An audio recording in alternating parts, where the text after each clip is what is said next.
Hello, hello, hello. Uh,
yo, yo. Let's go. Showcase the Bloodline Dynasty. Solo Sikoa lifting Cody Rhodes up. Spear from Roman. Cover. Hook to the leg. Cody somehow survives. Are you kidding me? How? How did Rhodes survive? Desire is how, Corey. Grit is how, Corey. This is how bad Cody Rhodes wants to finish his story. What the? It can't be. It is! John Cena's here. Cena's in WrestleMania. A saving grace for Cody Rhodes. John Cena here to fight off Solo Sikoa. Solo sent crashing to the outside, courtesy of the franchise.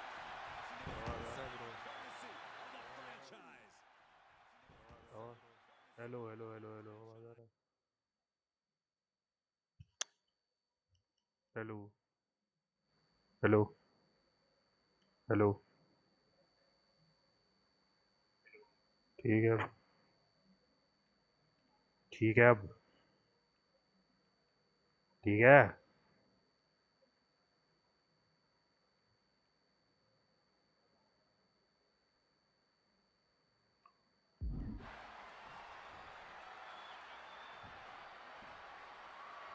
Cena's got to roll it up. Attitude adjustment. Down goes Reigns. Solo की बारी अब.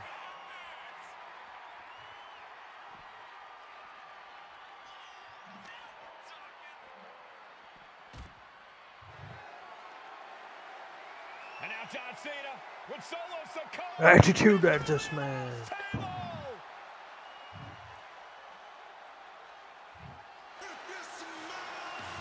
What the Rock is cooking. Oh, hold on, guys. Hold on. You gotta be kidding me! The final boss is at WrestleMania.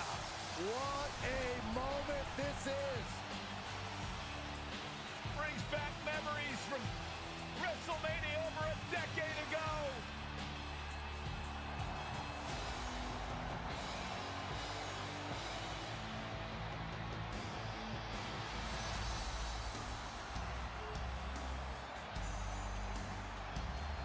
Now this is a WrestleMania moment.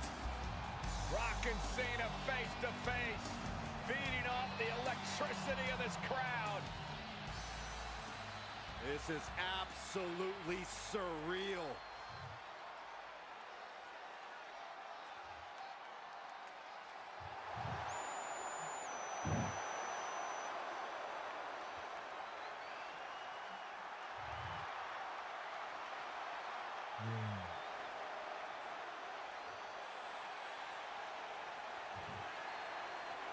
Oh, right with a rock bottom!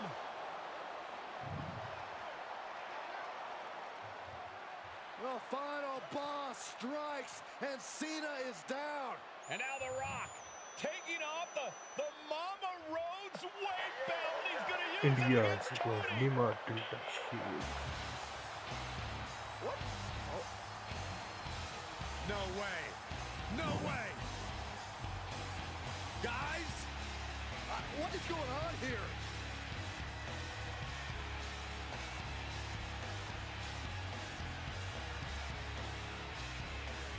Ram Ram Mitra. We know that music all too well, but it's Seth Rollins. And a Superman punch by Reigns intercepts Rollins, who's out here in the old Shield gear. गया लाडले तू तो गया.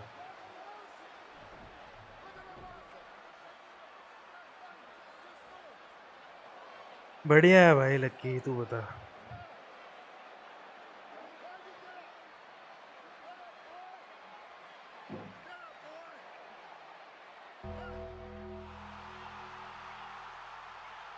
मैं अभी Rishikesh. Now what? अभी तो खेल रहा हूँ, स्ट्रीमिंग कर रहा हूँ. अंडरटेकर.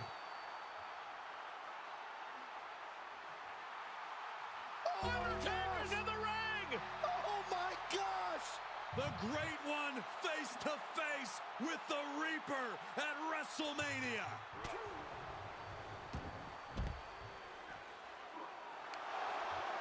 मुझे मारेगा.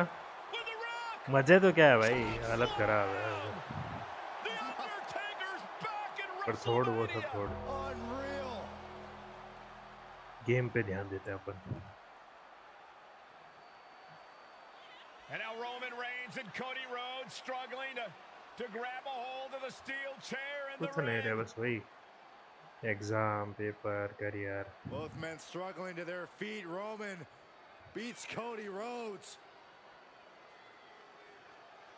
And this could be disastrous for the American Nightmare.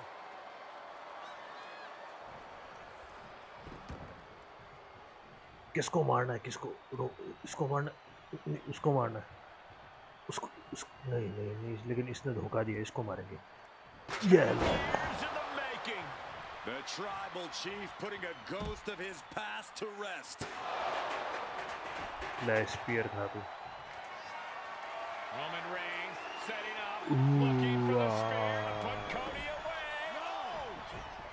Cody catches Roman. Crossroads. And another crossroads. Looking for the trifecta now. Finish the story. Everybody seems to think that WrestleMania 40 was the night the Bloodline ended. But anyone who knows us knows that it's going to take more than one bad night to bring us down. If anything, we're just getting started. Yep.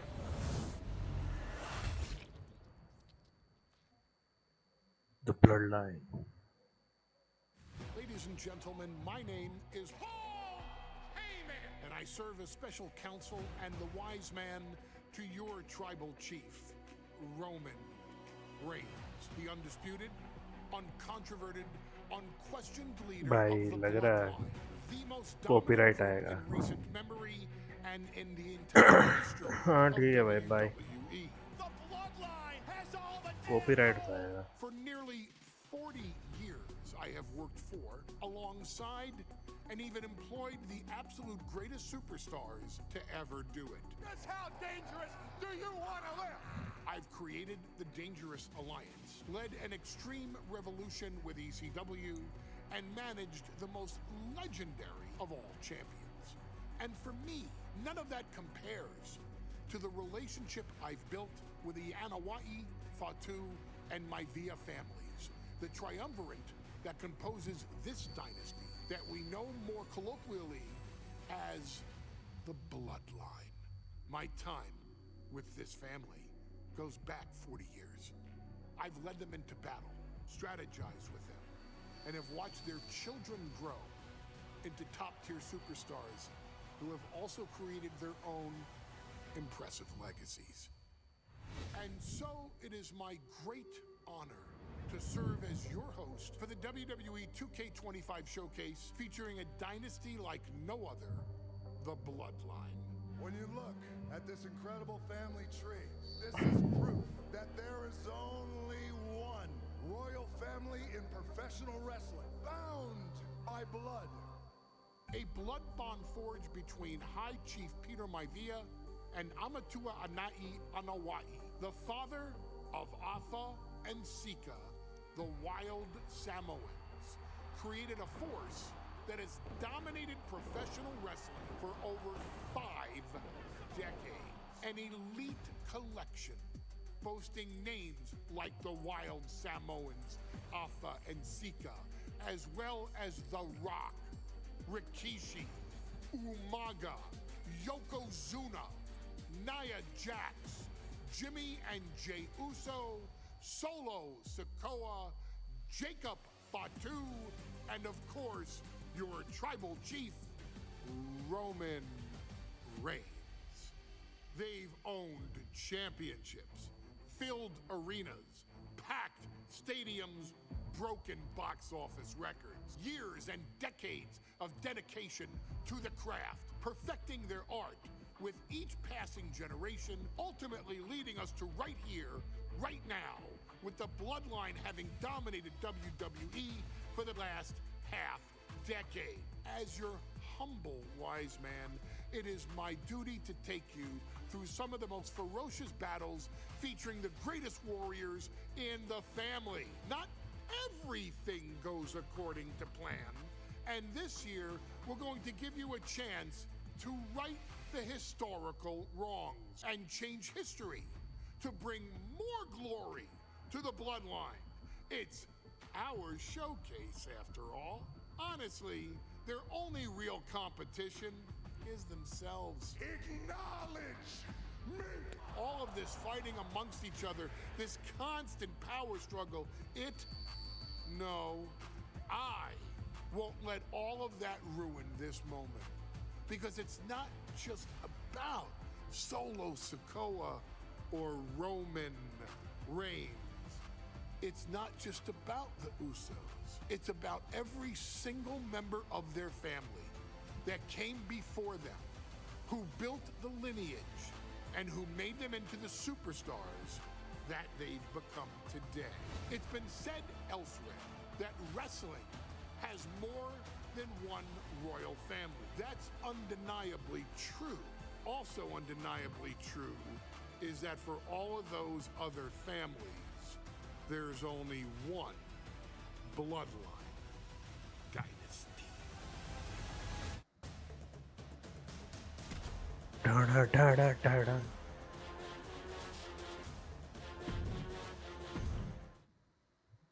Yeah, In a taking it family toll. that specialized in brute force over the years, perhaps no one better personified this than Rodney Anoa'i, nephew to the Wild Samoans, better known to the WWE Universe as the mighty Yokozuna. The family's first world heavyweight champion, Yokozuna arrived to WWE in the fall of 1992. An imposing behemoth, to say the least, Yokozuna would make an immediate statement, winning the 1993 Royal Rumble just a few months after his debut. This victory would grant him a WWE Championship match at WrestleMania 9, where he took on Bret the Hitman Hart. This meteoric rise to the top was only a hint of the dominance Yokozuna would have on WWE for the next year.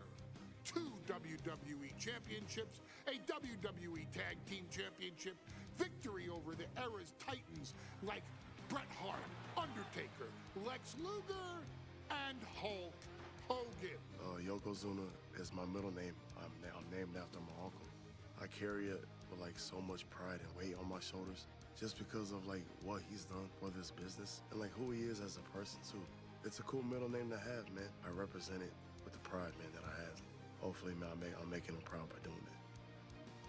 The manner in which Yokozuna melded incredible size with unspeakable agility shocked the WWE Universe, who to that point were used to their monsters hitting hard but moving slow.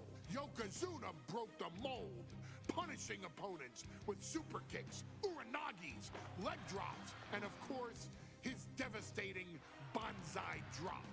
A maneuver so effective that once it had connected, nobody kicked out of it. Nobody. Rodney was a very unique talent. I think the way he was able to handle all the pressure, it was kind of parallel to how he was in the ring. For someone to be so big and to be so nimble, you just don't see that very often. Rodney was one of those first solo guys, singles competitor guys that was able to go out there and really just make waves, make a big splash. I mean, pun intended, I guess. You know, that fool jumped in the pool, he'd knock out all the water, and that's the way it felt sometimes. He would go into those arenas and just suck in all the energy and be able to give it back. So when I look at Rodney, I see someone very similar to me, someone who understands the top, the very, very top of the game, the top position, and everything that goes along with it. In a career filled with so many highlight reel moments, perhaps nothing stands out more than when Yokozuna faced and defeated the so-called immortal Hulk Hogan at the first King of the Ring event in 1993. Looking to humiliate Hogan after the Hulkster stole Yokozuna's WWE Championship only 2 minutes after Yokozuna defeated Bret Hart for the title months earlier at WrestleMania 9, Yokozuna entered the ring totally focused on the task at hand. And on that night, he not only got revenge, but his victory would send Hogan packing from WWE for nearly 9 years. Hulk Hogan is finished. Many felt that Yokozuna had indeed killed Hulkamania. Now you get to possess the power of the mighty Yokozuna and deal out punishment to Hulk Hogan to walk out of the King of the Ring, a 2-time WWE champion. Showcase the ability and the agility that made Yokozuna a Hall of Fame performer and take Hulkamania down. Banzai.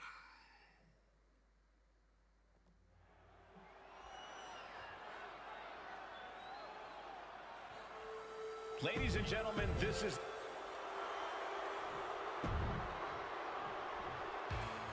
Listen to that! The champion thrives in these situations. Michael Cole and Corey Graves उस जमाने के commentator ठीक है From King of the Ring 1993 alongside Corey Graves and Byron Saxton, where Yokozuna hopes to regain the WWE Championship he lost in record time to Hulk Hogan. Both men coming in with so much to prove. Hogan wants to prove his controversial WrestleMania win was no fluke. and he's also promised to finally slam the 550-pound giant right through the ring. Yokozuna wants to erase the memory of his initial title reign that lasted mere seconds. He knows that a fresh Yokozuna can beat a fresh Hulk Hogan, and tonight is the chance to prove it. Still so much more action to come after this amazing matchup. Furanagi. We have the King of the Ring finals later, but before then, there will be an 8-man tag team match with the Steiner brothers and the Head Shrinkers on opposite sides. You want to talk about unfinished business from WrestleMania? Those two teams went to war back in Vegas, and I expect even more hard hits here tonight. And Yokozuna just loves backing Hogan into a corner like this. Relentless domination of the champion. And Mr. Fuji looking on with much approval. There's no mistaking what that sinister smile of his means. Now a big swing of momentum. Oh no, bear hug applied. This is not good for the Hulkster. Bear hug. And a way to get out of it is being on display right here. You know, Hogan slimming down may have an adverse side effect. Yokozuna can wrench those holds in around the Hulkster's waist now. Waist and chest may be a little bit smaller, Corey, but you better believe that 24-inch pythons have not changed shape whatsoever. Oh no. We've seen this before. The WWE Universe is on its feet. Hogan is hulking up. A series of right hands, and here we go. The big boot. Oh, instantly cut off at the pass. And Yokozuna's maintaining the advantage now. Yokozuna making Hogan regret wanting this match. I love it. Bombastic claims coming out of both camps coming into this one, gentlemen. Hogan has claimed in interviews that he will slam Yokozuna's carcass straight through the ring so hard that it will cause a worldwide earthquake. Meanwhile, Yokozuna has kept his comments brief, saying, quote, Hulkamania will die. Hogan, you're going down. We'll see which man's predictions come to fruition as this match rolls on. Yoko now, belly-to-belly slam. That's got to be the end of Hulkamania. Jimmy Hart trying to rally. And a kick out by Hogan with authority. Hulk Hogan's not done yet. Hulk Hogan is coming alive. Yokozuna back to his feet. Big chop to Hogan. And Hogan. That's not gonna work for me, brother. How many times Can't have let we you go seen over, this brother. over the years? These massive ये strikes Yokozuna from की pant Yokozuna ऐसे क्यों having बांधी जैसे किसी absolutely gift wrap किया हो? no effect on Hogan. Belt ऐसे क्यों बांधा है गिफ्ट रैप जैसा? Hogan feeding off the Bow tie energy जैसा. of all the Hulkamaniacs. And here comes Hulk. And Yokozuna being backed up to the ropes. Big boot. I can't believe Yokozuna's still standing. Hogan continuing to pour on the offense. A second big boot, but Yoko still on his feet. Don't let up, Hulkster.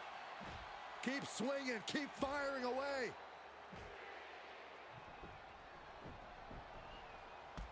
That boot. Yoko staggering. Stunning, and he's down. Drop the leg, Hogan. That's not gonna work for me, brother. Hogan, leg drop. Here's the cover on Yoko, who kicked out of the leg drop. What? Get Mr. Fuji out of there. Hogan feeding off the energy. Whoa, wait a minute. What is that photographer doing on the apron? उठा के There's दिखा a भाई. match going on. What the heck? What was that? What the What heck? in the world just happened here?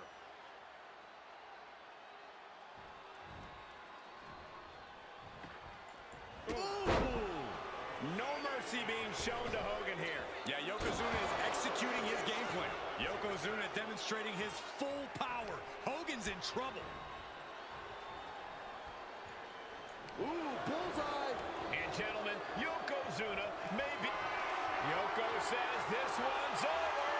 Standing bullseye drop. We might be moments away from crowning a new champ. And Yokozuna is once again champion.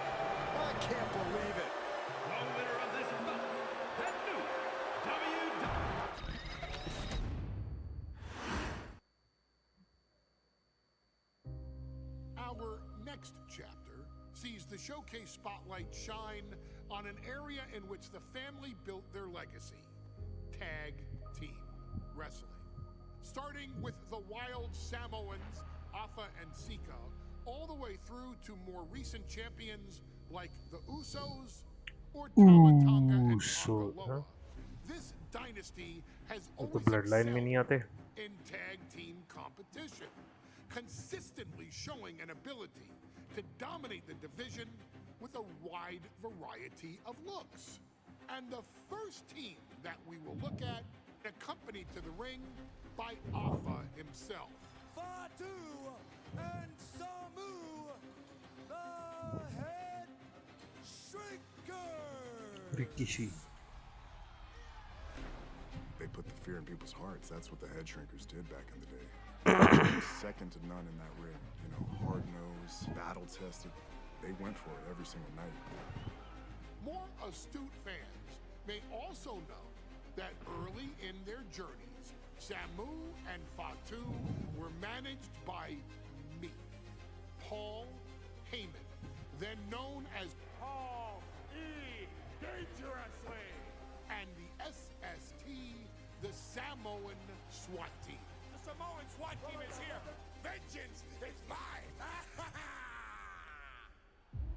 Already an imposing force that early on, their future greatness was obvious to so many industry experts.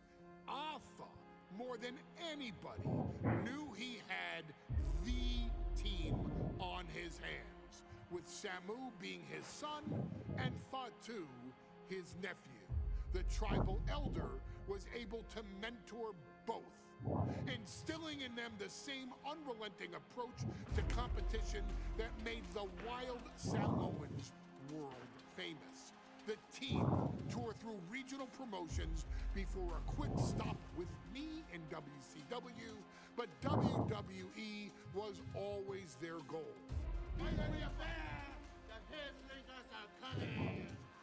Upon arrival, it was clear that the Dynasty's next generation had indeed arrived, immediately drawing comparisons to their world-renowned predecessors. 10 years before it became cool to say, Samu and Fatu displayed ruthless aggression in the ring, overwhelming opponents before the bell and continuing the non-stop attack until their hands were raised in victory. Deceptively agile for men of their size, they brutalized the opposition with devastating dives from the top rope. The duo would eventually go on to capture the WWE Tag Team Championships in the spring of 1994, fulfilling the promise and carrying the legacy to even greater heights. At WrestleMania 9, the Head Shrinkers' one and only in-ring WrestleMania appearance saw them taking on Rick and Scott, the Steiner brothers. Prepare, Steiner brothers. Hall of We're Famers. gonna give you a pain that you have never felt before. While I'm not one to make excuses, I am one to give opportunities to you, our expert gaming member of the WWE Universe.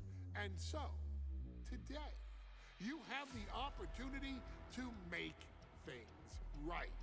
WrestleMania 9, Las Vegas, Nevada. The Steiners performed at a near-perfect level that day, able to find every reversal and in the chaos emerge victorious.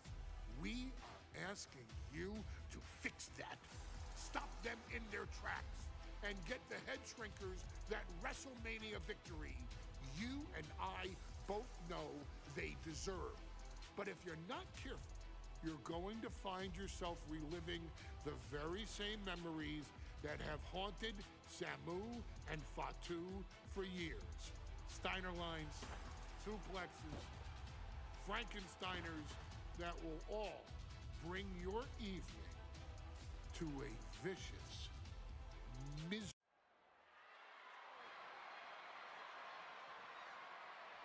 One of the toughest teams in WWE history. Nearly 600 pounds of...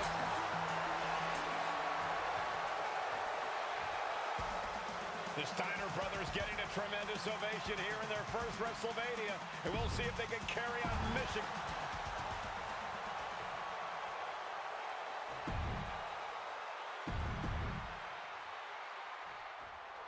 WrestleMania 9 rolling on with a potential show-stealing match, guys. Two very hungry tag teams facing off. Indeed, Michael, the Head Shrinkers and Steiner brothers are both new to the tag division in WWE, but both teams are off to an amazing start so far. And you have to imagine whichever team wins this high-profile fight becomes an instant top contender for the tag team championship. And with two teams this physical on such a big stage, it is indeed going to be a fight. WrestleMania 9 shaping up to be a big night in the tag division, guys. Indeed it is, Michael. Two great young teams competing now. And later tonight, none other than Hulk Hogan will lead the Mega Maniacs against Money Inc. for the tag team titles. Oddsmakers in Nevada have the smart money on Hulk Hogan leaving Vegas with the gold tonight.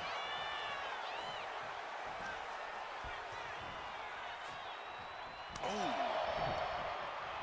And Scott with the wherewithal. Nice takedown, stacked for the pin. Beautiful.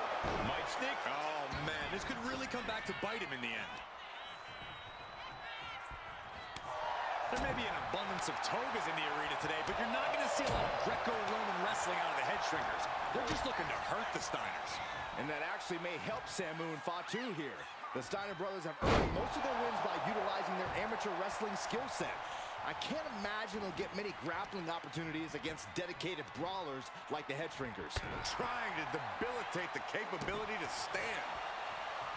The Head Shrinkers accompanied to ringside by Alpha, but he's not the only tag team legend serving in a managerial role tonight.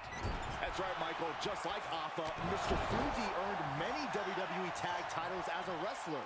But now, he's hoping to lead Yokozuna to the WWE Championship. And looking at all the top young talent in this ring, I see many other main event stars of the future that could follow the lineage of Yoko. It goes without saying that there is a certain disdain for your opponent when you pull off something like that. And now he's going to the top rope. To the sky. Oh, strong impact. And he avoids what was coming. The whole world is focused on WrestleMania 9 tonight. The last thing you want to do is come out on the wrong side of a match like this.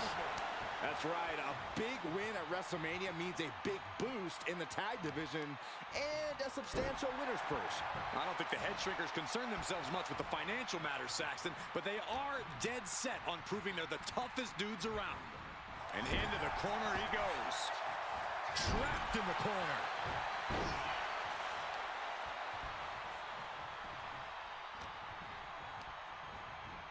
Oh, sits straight into the corner hard.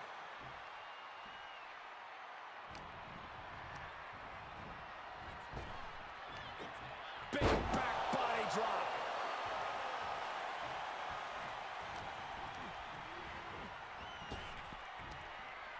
Down with force. Before this match began, you heard the Steiner speak backstage. Scott saying, quote, "Me and my brother are going to go out with a game plan and do what we do best, and that's wrestle."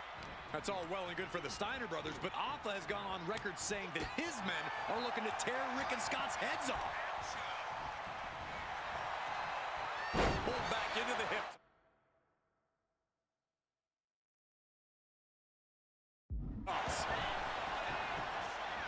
Samu is really displaying aggression. Seeing some high-impact offense from Samu and Fatu thus far. I'm not sure the Head Shrinkers are even going for the victory. They just want to destroy the Steiners.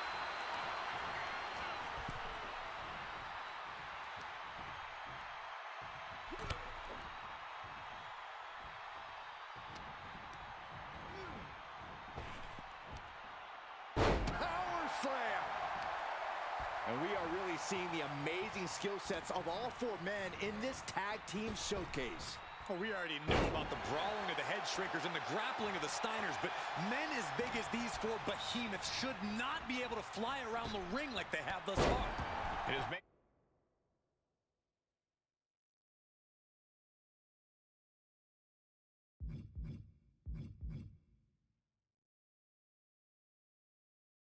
for an extremely tough act to follow, guys. Steiner looking unable to get a leg up in this match. The head shrink. Take it over. Going for the win here. Oh, look at this. Reverses the leverage. He's got something else in mind, I guess. Oh, turn out the lights. This could shake up your nerves. Quite a demeanor on display.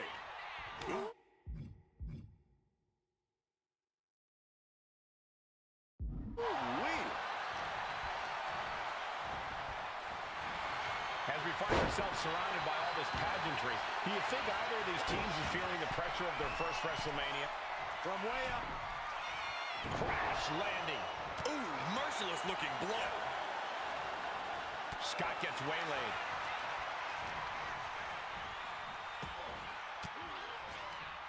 Stops that offense from connecting. Scott timed that one. Oh, my gosh. Momentum moving towards Samu's corner. Steiner's in peril here. Goes into the corner. Oh, headbutt. Then a knee right to the throat. Samu scales all the way up top. Watch out! Big height, bigger impact. And the head shrinkers just might have it. And he's tagging his partner in.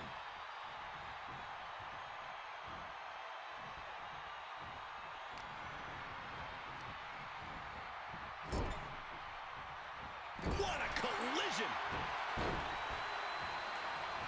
And just when he needed it most, he got the tag.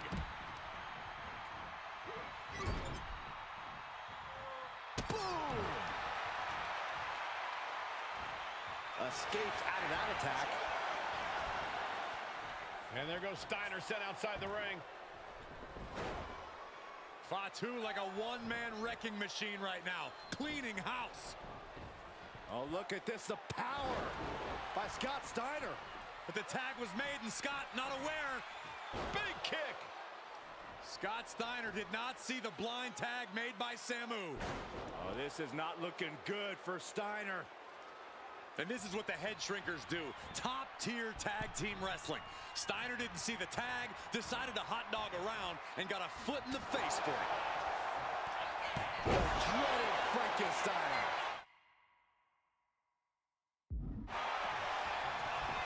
That might have put it away. What is it gonna take to put him away? Hoisting up their opponent for a suplex. Oh my goodness, what a pile driver. Big move from the Steiners. Might just end things. Very few superstars possess the fortitude to do what we just witnessed. Very few? How about almost From the middle rope. Oh, he paid for that high risk. Samu wears the shoulders down. This could be it. He could have had this wrapped up. Not sure why he let up. The head shrinkers and the Steiners are engaged in an epic battle. Both teams making the Roman gladiators proud. From the top. diving headbutt?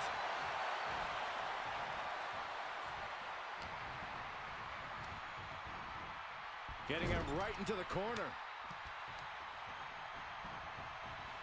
Ooh, headbutt! And another. His opponent keeps piling it on him. I think we can consider this the beginning of the end, gentlemen. Ooh, stiff punch. Tag.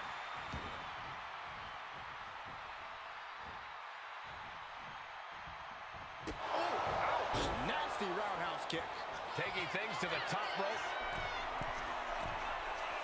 Going for it again. Splash! That's it. No way the Steiners come back now. And now Scott is getting beaten down. Samu's really on top of his game right now. The head shrinkers, the Steiners, taking each other to the limit in the biggest match of their careers. And this may just be the greatest tag match we've seen in nearly a decade of WrestleManias. He tags in his partner.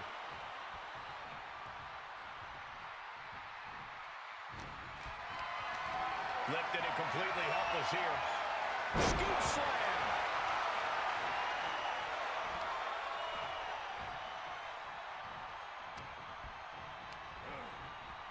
Propped up in the corner. A reversal. He saw that coming.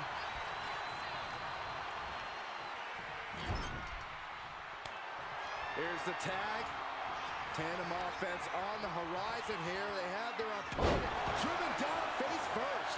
Rick felt the full force of that one. Follows up, shoulders down. Oh, breaking up the pin. Last second knee to the face there. Steiner has his sights set on his opponent now. Oh, my goodness. Stop after stop after stop. Ah, kick right in the face.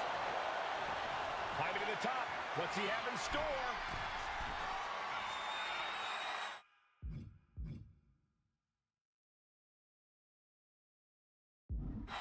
Perched up top. Off the mark with that one.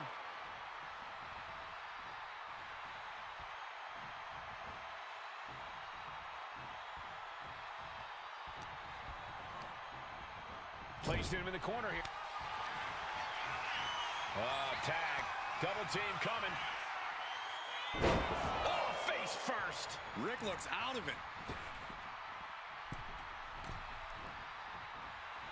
And Scott fights back. This has to be it. Makes the cover. And the head shrinkers get the win. Here are your winners, Samu and Fatu, the Head Shrinkers. And what a huge win for the head shrinkers tonight.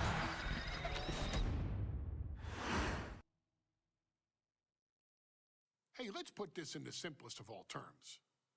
Dwayne "The Rock" Johnson is the biggest celebrity on the face of the planet today. Now, whether he's a blue chipper, the people's champion, or as we know him right now, the final boss, The Rock has always commanded all of the attention in the arena since the very first moment he made his WWE debut at the 1996 Survivor Series. Born into this business, The Rock would become WWE's first ever third-generation superstar, following in the footsteps of his father and grandfather.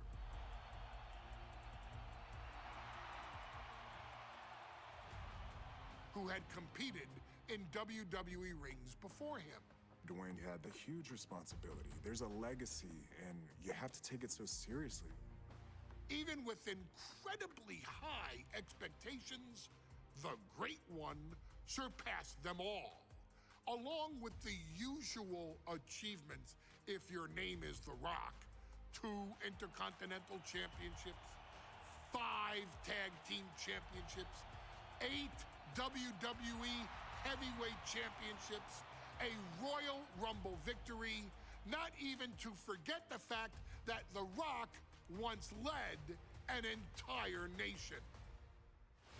The Rock has one of the more noteworthy feats in WWE history, earning WrestleMania victories over Hulk Hogan, Stone Cold Steve Austin, and John Cena. Each of these men are known as the faces of their respective era. Each of these men found out what happens when you go one-on-one. Oh, you know the rest. Of course, The Rock rivaled Stone Cold Steve Austin's popularity during the vaunted Attitude Era, tearing opponents down with rock bottoms and people's elbows while tearing them apart on the mic with cutting one-liners and catchphrases that are still recited to this day. If you smell, know your role and shut your mouth.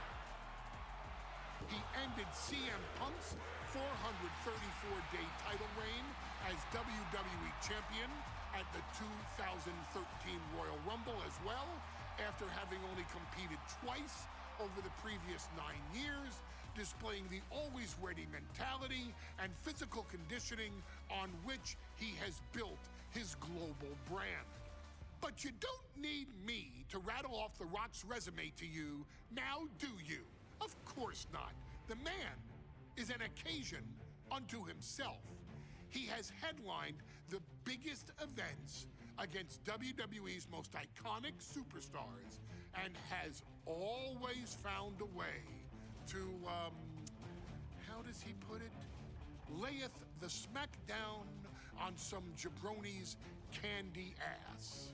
I couldn't have said it better myself, although I think I may have just done that. But indeed, he has.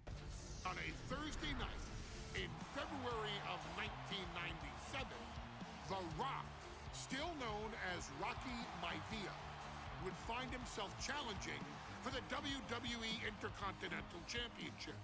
Only a few months into his tenure, he would be matched up against a face that would ultimately become one of his most familiar and hated rivals, Triple H, Hunter Hearst Helmsley.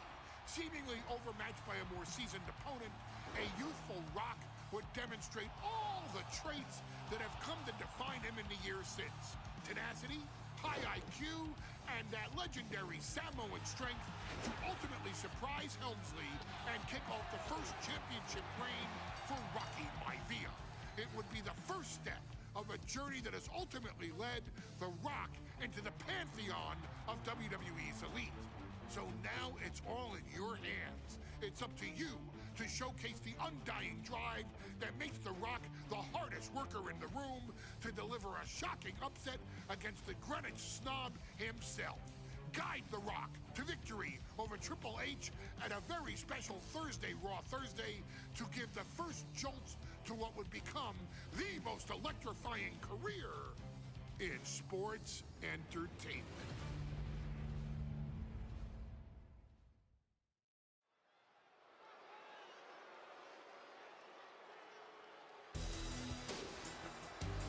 And here comes the #1 contender, at least for tonight, Rocky Maivia.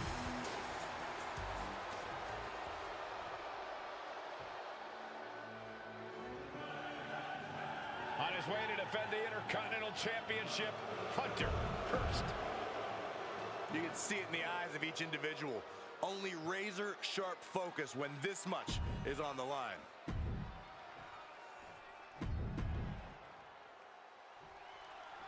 The Intercontinental Championship is on the line here between two superstars who don't have anything nice to say. And now he's looking to lock in this submission.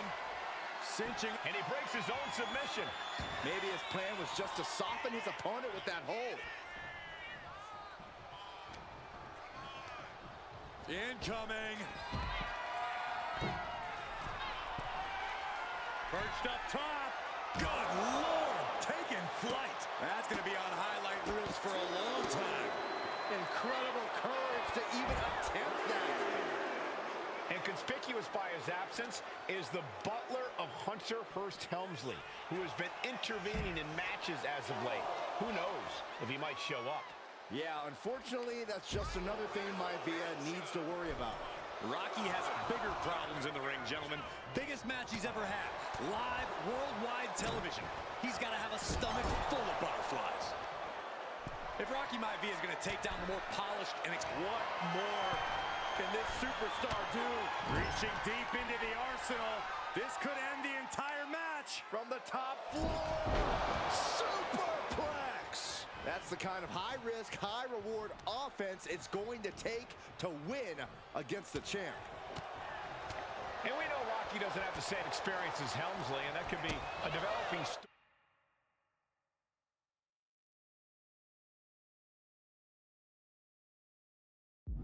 as this match progresses. And this is where an experienced wrestler like Helmsley can take a young wrestler and pick him apart, take advantage, capitalize, and win. Oh, someone call a dentist. Turns it around. Maivia way up high. Uh-oh.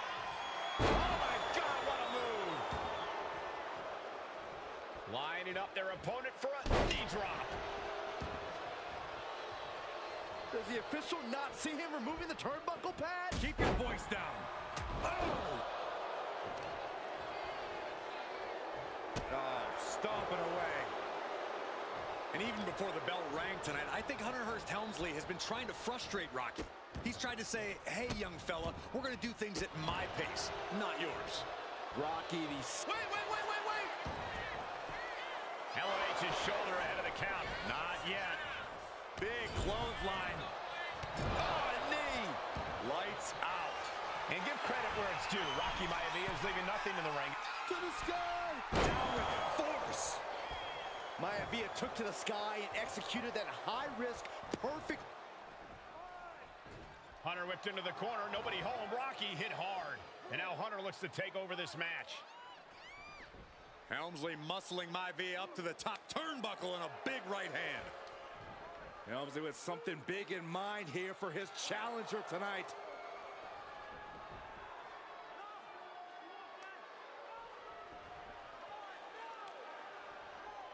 Well, this is just blatant disrespect from the arrogant champion. Almost daring Rocky. Hey, you really want my title? You really think you're going to be Intercontinental Champion? Up to the top. Hooking Rocky into a superplex. This could be it. Can Hunter capitalize? This could be it. Hook of the leg and a cover, and Rocky stays in it, getting his shoulder up. Still not enough to put out the flame of Rocky Maivia. Hunter has to be asking himself, what else do I have in my arsenal? And I think we may get our answer, gentlemen. Yeah, it's just a matter of time, I believe, before this one's over. Hunter hooking Rocky, taking his time, looking to put him away. Maivia just collapsed. This just shows you how much damage Hunter Hearst Helmsley has inflicted on the challenger in this matchup. I think Maivia's done. The official might want to step in, call this one. The official checking on Rocky. Hunter Hearst Helmsley believes this is close to being over. Lifting him back up again. Rocky rolled through. Shoulders down. Rocky wins the title. Rocky Maivia has shocked Hunter Hearst Helmsley. Here is your winner and the new Intercontinental Champion, Rocky Maivia. We have a new Intercontinental Champion.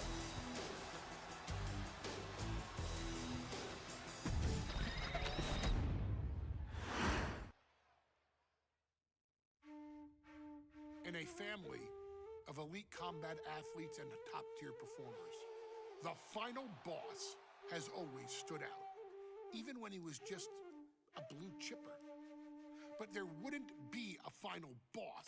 There wouldn't even be a bloodline if it wasn't for The Rock's grandfather, the High Chief Peter Maivia. You can think of him as the first boss, predecessor to the tribal chief. He is one of, if not the foundation for our family. The Anoa'i Fatu Maivia wrestling dynasty. I don't think there's anybody more responsible for what's going on now than the High Chief himself. Peter Maivia isn't simply one of the two principles behind the sacred blood bond. He's also an incredibly decorated professional wrestler who traveled the world and won titles everywhere he went. New Zealand, Japan, Europe, and here in the United States, where he enjoyed especially successful runs in Hawaii and California. Maivia would eventually find his way to WWE, engaging in legendary battles with the likes of superstar Billy Graham. His larger-than-life personality would win the WWE Universe over in short order, as it had throughout his entire career. In the ring, High Chief Peter Maivia was a potent blend of brawn and grappling technique, often muscling his opponents down to the mat through a variety of joint locks and then switching to more painful holds once grounded. His sleeper hold and stump puller were both feared and renowned, and make no mistake about it, Maivia knew there was always more than one path to the ultimate victory. Out of the ring, High Chief Peter Maivia also ran one of the most successful wrestling promotions on the planet, Polynesian Pro Wrestling, based out of Hawaii, showing his mastery of the business in every aspect. His induction into WWE's Hall of Fame class of 2008 was supremely deserved, forever enshrining Peter Maivia as the legend he always was. And now, we present to you the opportunity to walk in the boots of the legendary High Chief Peter Maivia, facing off against one of the most legendary WWE rivals, George the Animal Steele. You will settle this score once and forever and showcase the overwhelming strength of Peter Maivia, which has ever since remained as a hallmark for every single solitary member of this bloodline. Steele is no easy battle, though. He thrives in the chaos, one of pro wrestling's true madmen. He'll even try to eat part of the ring if he thinks it'll help him break you down. So do your best and honor High Chief Peter Maivia properly with a resounding victory.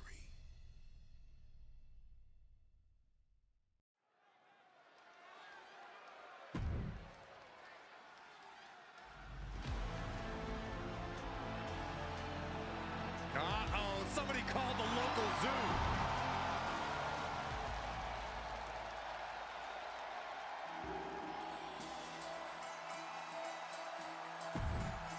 And strolling down the aisle, the opponent of George Steele, Peter Maivia. Always a chaotic matchup. Steel cage match underway. Peter Maivia versus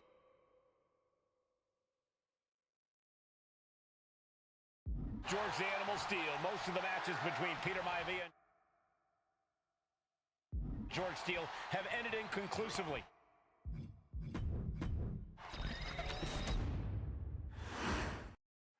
Steel cage match underway. Peter Maivia versus George the Animal Steele. Most of the matches between Peter Maivia and George Steele have ended inconclusively, but this time we'll have a winner. These are two very different men, Cole. The High Chief is a man of great pride and respect for the ring, while Steele is, well, he's an animal. I can't think of two opponents with more opposing styles.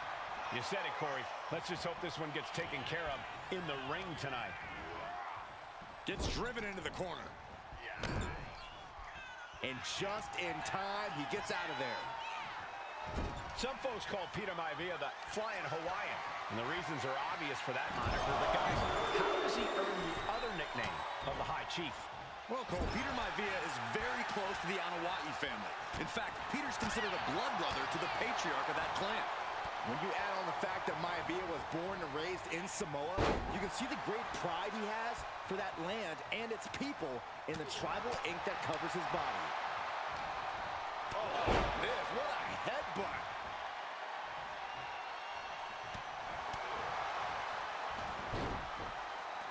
Headlock takeover, slowing down the pace. Ow. Tremendous pressure on the head and neck. Measured up nicely. Fist drop! When a man like Peter Maivia signs up for a match with the Animal, he doesn't know what to expect, just to expect anything in the world. Peter Maivia knows full well that he's in for some unusual treat.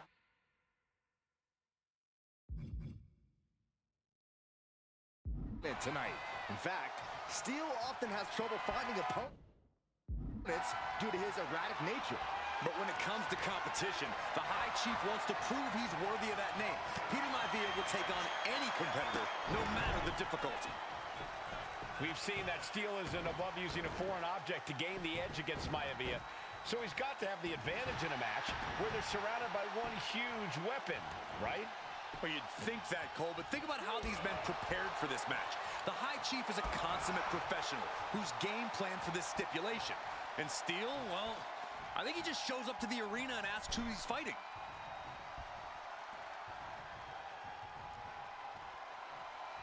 Oh, how painful. Gentlemen, we've touched on the differences between Maivia and Steel as competitors. One man based on order, the other on chaos, but it's reflected in their looks, too. Indeed, Michael. Just look at the sculpted physique of the High Chief. And the tribal tattoos on his body are extremely intricate and definitely eye-catching. And Steel is, well, he's an ugly creature. Enough hair on his upper torso to classify as fur. Folds in his bald head. He's like a modern-day Neanderthal. Once more, setting it up into a backbreaker. And George is laid out. He's making the climb up towards the top of the cage.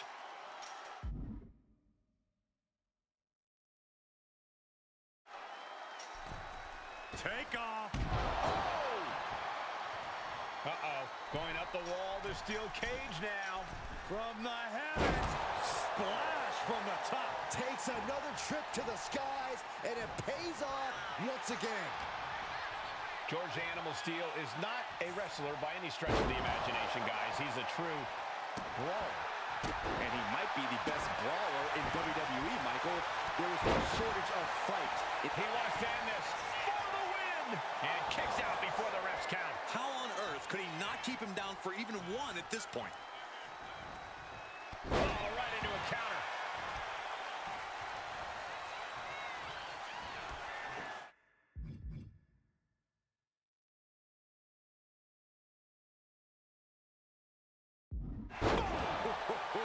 Maivia just dominated the animal with that one. Maivia looking at it all here.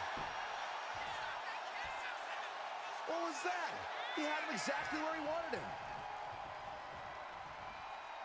And a heinous attack to the knee. The High Chief, Peter. Oh, no, getting in position. What's he planning to do here? A stump. And would you look at that? He just let go of the submission. Maybe he did the damage he meant to do and has something else in mind now. He's looking to gain the higher ground on the wall of the cage here. Brace for this impact. Like a guillotine. Ooh. Gets out of dodge. Oh, did you hear that? Solid punch. Peter Maivia turns that around. Oh, that's a chop you don't want to be on the receiving end of. And drops the fist. George Animal Steel might be a bit of an underdog here. In fact, he lost the match by countout to the High Chief. In Steel's defense, I'm not sure he knows how to count exactly or how to read a rule book. So he's got to be happy to be in this cage. Well, Maivia is called the High Chief in part because of his commanding presence in the ring. He's more than ready for what the animal will throw at him, even inside a cage. That unraveled on George. Going straight for the body, doing a little more softening up with the torso area. Oh, my God.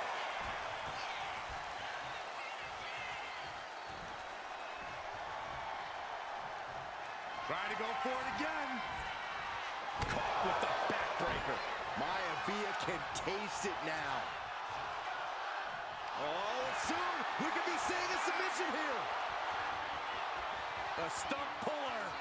And with the submission locked in, are we about to see a tap out? We have a tap out.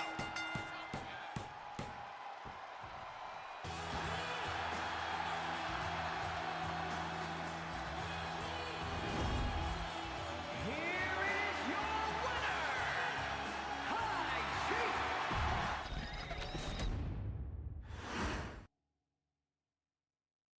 She's not like most girls. She's also not like most WWE superstars. Nia Jax, the reigning queen of the ring, is a reckoning, a force of nature that blitzes right through her competition. A cousin of The Rock, Nia Jax arrived in NXT almost 10 years ago with astronomical expectations. Undaunted, Nia Jax would dominate early opponents.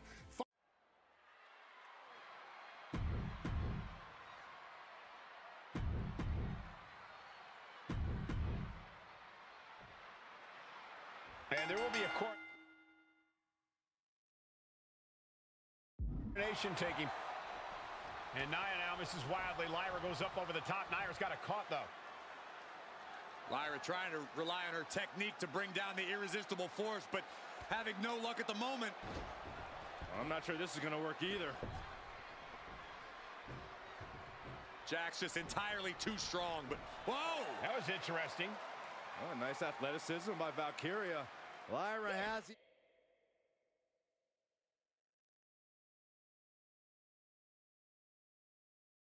the advantage. She has Nia reeling. But Lyra can't win Queen of the Ring with Jax on the outside. This match has to end in the ring. Front slam. Anything can happen in WWE. It used to be a tagline, but it's the truth, and Lyra Valkyria is living it. Over the last 12 months, Lyra has already knocked off the likes of Becky Lynch and Io Sky, but she's never faced anyone the size of Jax. This is a first for her career. Nia avoids contact.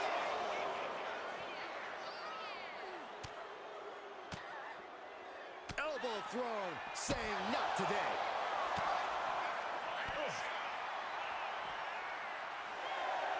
No, flesh on flesh.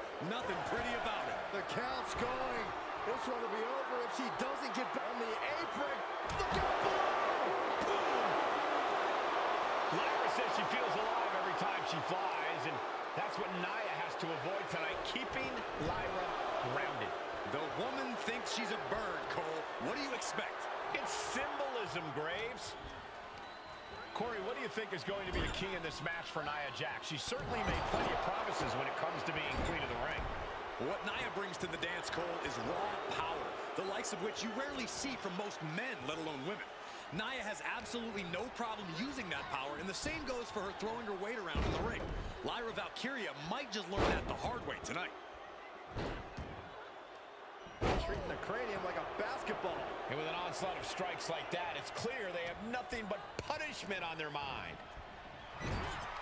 Many in the WWE Universe getting their first look at Lyra Valkyria. She's only had 3 main roster matches so far, and they were all up out of nowhere! What the? Why? She could have got her.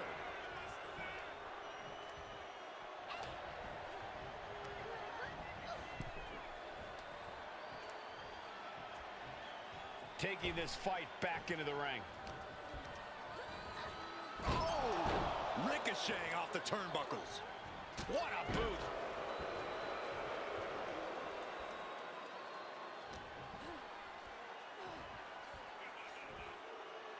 Gets slammed down.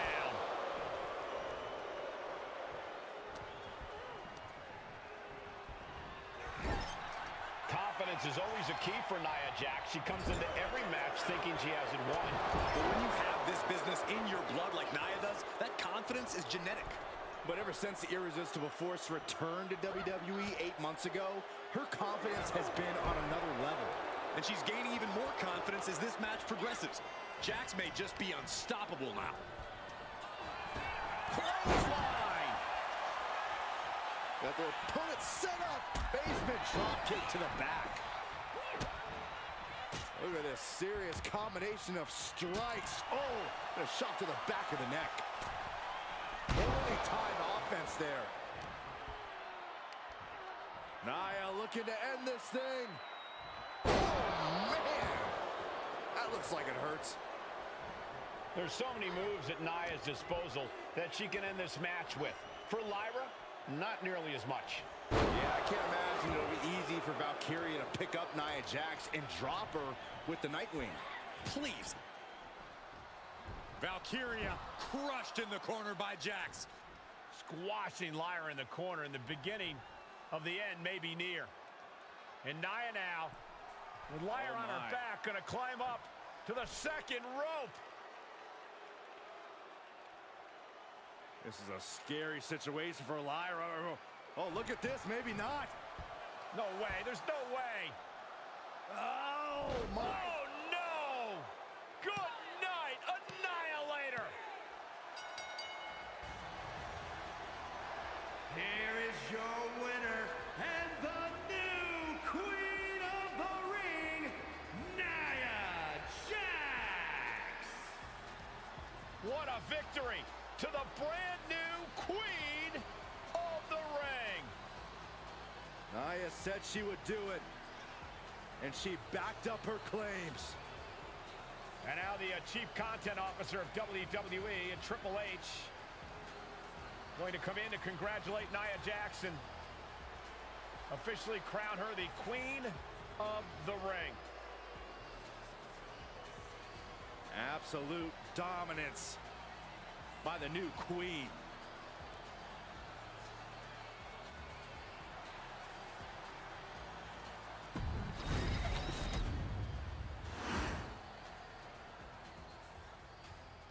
I'm sure you will agree with your wise man. Many WWE superstars say they will do whatever it takes in order to achieve success. Quite often, it's a bunch of BS. But if you're lucky, you may run into someone who is willing to look out for the group. Someone willing to make sacrifices.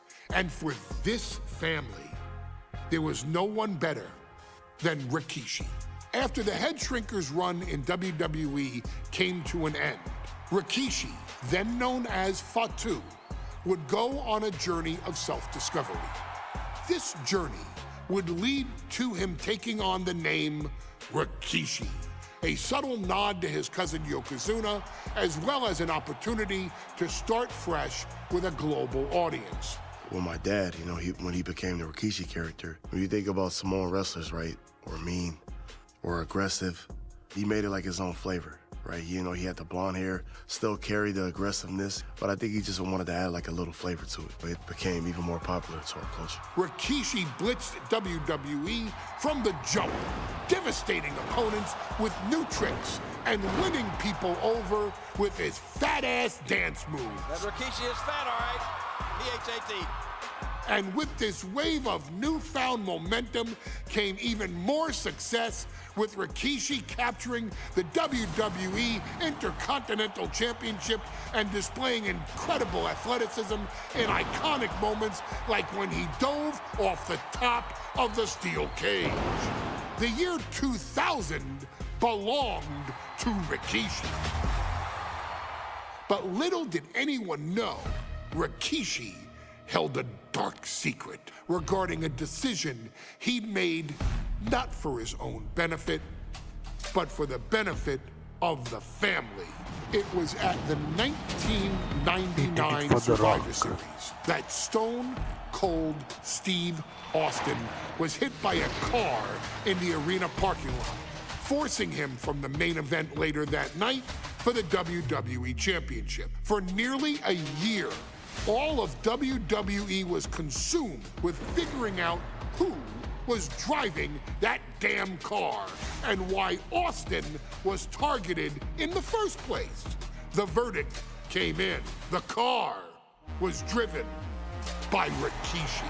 Rikishi would stand strong. Stone Cold Steve Austin. I didn't do it for me. I did it for The Rock. What? Rikishi would lay out a years-long gripe that WWE preferred Steve Austin to The Rock, and so Rikishi had made sure that The Rock's only competition had been removed from the picture. Rikishi sacrificed his own popularity to reach this goal. The Rock thrived while Austin was on the shelf. For Rikishi, the struggle and fall was all worth it. Rikishi knew that he would eventually have to face off with the Texas Rattlesnake to answer for his sins, and he welcomed that meeting with open arms. What Rikishi was unprepared for was for WWE to stack the deck entirely, looking to make Rikishi pay for taking out their golden goose. Stone Cold Steve Austin was allowed to drive his truck directly to the ring and was generally given the freedom to do whatever the hell he wanted in the name of revenge. We are going to make things right. This time, when Rikishi and Stone Cold Steve Austin lock horns, there will be no stacking of the deck. Someone willing to give of himself so that his family, this family, can succeed, deserves better. So get in there and showcase the never say die spirit that has led this family to victory time and time and time and time and time and time again. Use whatever weapon you can get your hands on and prove to Stone Cold Steve Austin that you will do anything for the people.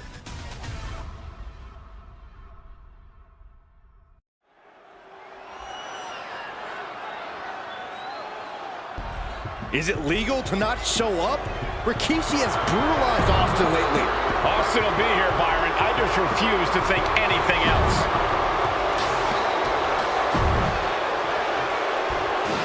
Is he here? Well, there's the Rattlesnakes music. He's here.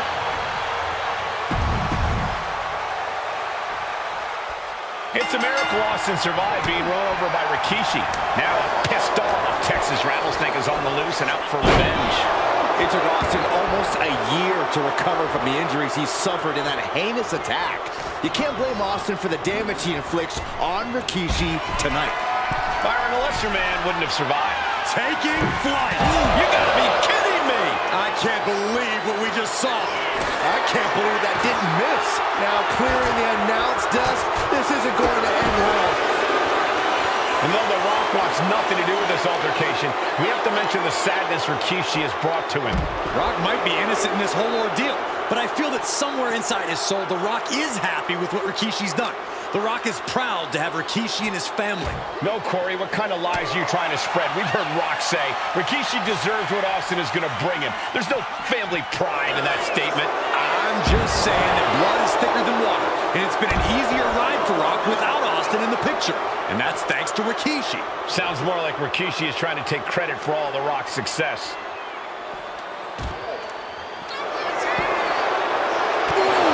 Rikishi is picking the competition apart. No one holding Rikishi's family down now.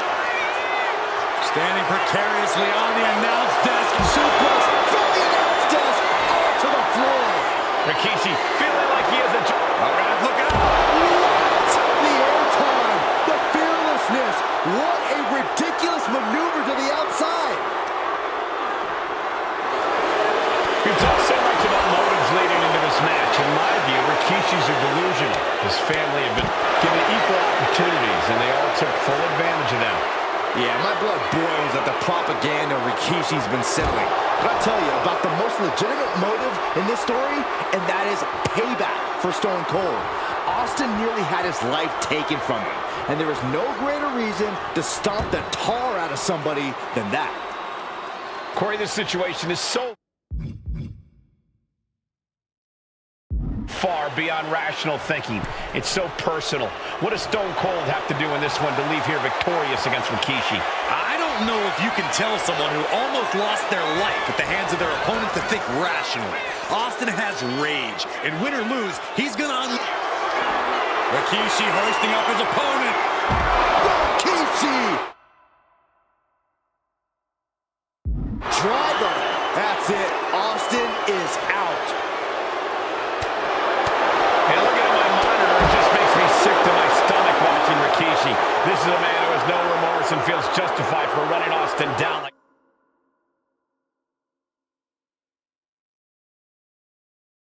a dog. Look, to be devil's advocate, you've got to look at Rikishi's perspective. He's proud of his Samoan lineage and saw an opportunity to give his people a leg up in the Shark Tank that is WWE. Oh, are you serious, Corey? Rikishi ran over another human being. We're fortunate that it only put Austin on the shelf for 10 months instead of his whole life. It's sick that you would even condone what Rikishi did. Don't twist my words, Saxton. I'm not saying I condone Rikishi's action. I'm just saying I understand it. Fighting up on the stage, this could be really dangerous. And And Stone Cold can't find a way off the blocks. Rikishi with an onslaught here against Austin. Dare I say, Stone Cold could be in trouble. And Byron, I just kept... Sleeper hold cinched in deep. Fading, and breaks out of the sleeper.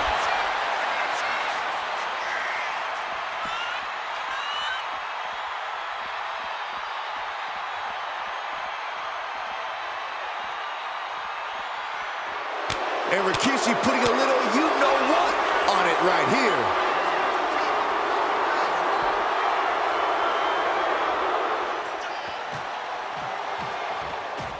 Austin and Rikishi trading heavy artillery on the outside, and here comes the rattlesnake.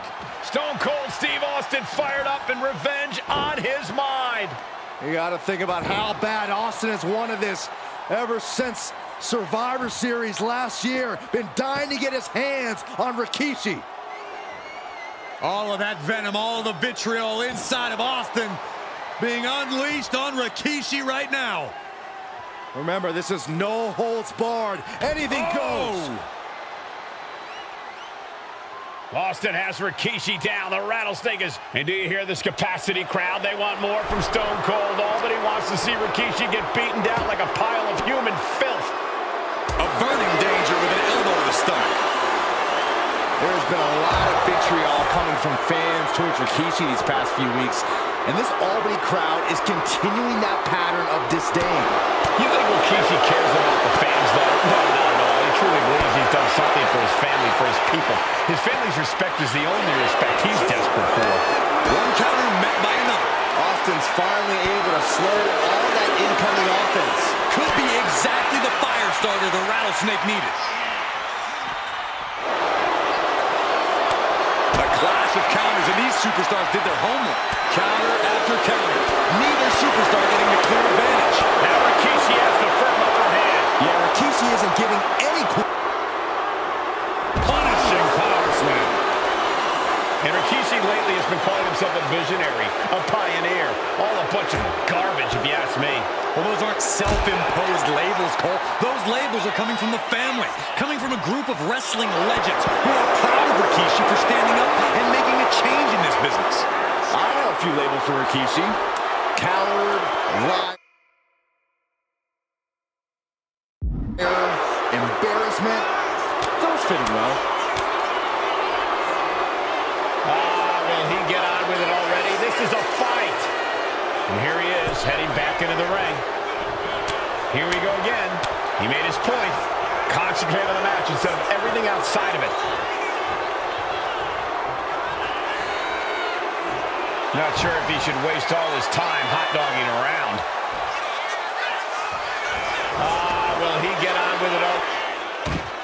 And Rikishi slows Austin down with a thunderous right. Austin's in trouble. And now steel chair. Oh, and Austin, he just averted disaster there. And now Austin gonna deliver. I know Austin has good reason to be doing all this, but he could be taking it too far at this point. I don't think the rattlesnake is taking it far enough, Corey. Austin wants to put Rikishi's life in danger, just like Rikishi did to him. Slides under the ropes. Back into the ring. Scooped up. Here it comes. Rikishi driver. Rikishi got all of it. Quickly transition. Shoulders are down. Rikishi somehow defangs the rattlesnake. Damn it.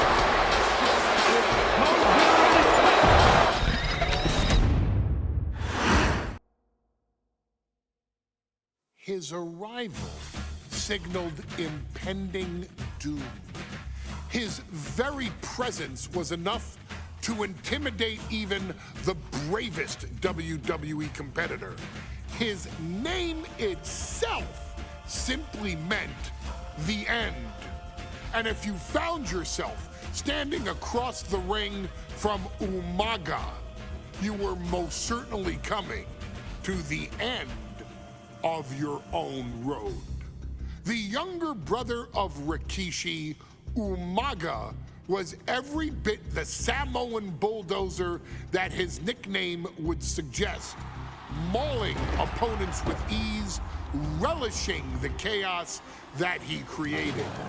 A menace to the entire roster, an unrepentant badass, Umaga tortured his prey with high-impact collisions before ultimately sealing their fate with his vaunted Samoan spike, a vicious move used today by Solo Sikoa. Inside the ring, man, he was just a complete monster. Anybody that stood in front of him, he was gonna wreck him no matter what he had to do. He was just a crazy, wild Samoan. Outside of the ring, man, just a loving guy to be around. A fun uncle, always joking, always barbecuing at his house. I always looked up to him. He was just so cool. Perhaps an unheralded aspect of Umaga's game was his mastery of mental warfare. Umaga loved to present a wild, out-of-control savage, one who needed manager Armando Alejandro Estrada to handle all the details while he destroyed opponents. Umaga was the perfect definition of the word aura. A two-time intercontinental heavyweight champion, Umaga established himself as one of the purest forms of dominance to ever set foot in a WWE ring. His intense clashes with Batista, the Heartbreak Kid Shawn Michaels, and Triple H, along with WWE Championship battles against John Cena, still live on in the memories of those who were fortunate enough to watch Umaga perform. And Umaga will live in immortality through every member of this family, whether it's with a huge Samoan drop, a running bulldozer into the corner, a Samoan spike, or even a war cry in the middle of battle. Umaga is forever. I wish he was here. I know he's watching from above. So you, our beloved Us in training, are asked one simple thing here in the WWE 2K25 showcase: to defeat John Cena. You've done that in this mode before, right? Simple. It was at New Year's Revolution in 2007 that Umaga and John Cena first collided for the WWE title. Umaga appeared to be too much for Cena in the minds of many pundits. Undefeated in WWE some 9 months after his debut, and things were going very well for Umaga. Until they weren't.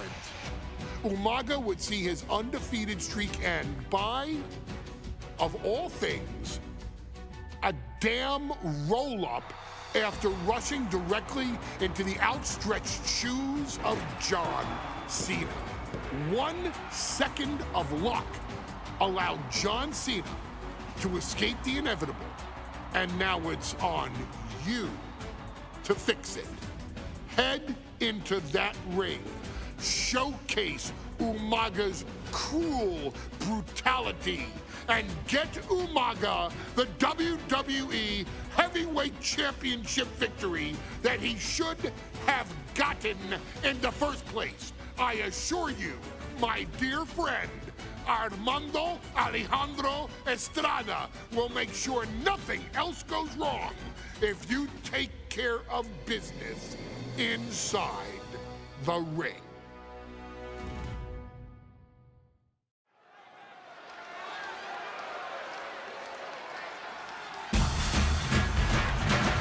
Well, ladies and gentlemen, here he is.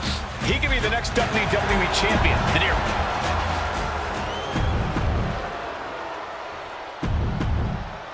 You win this title, you are prime.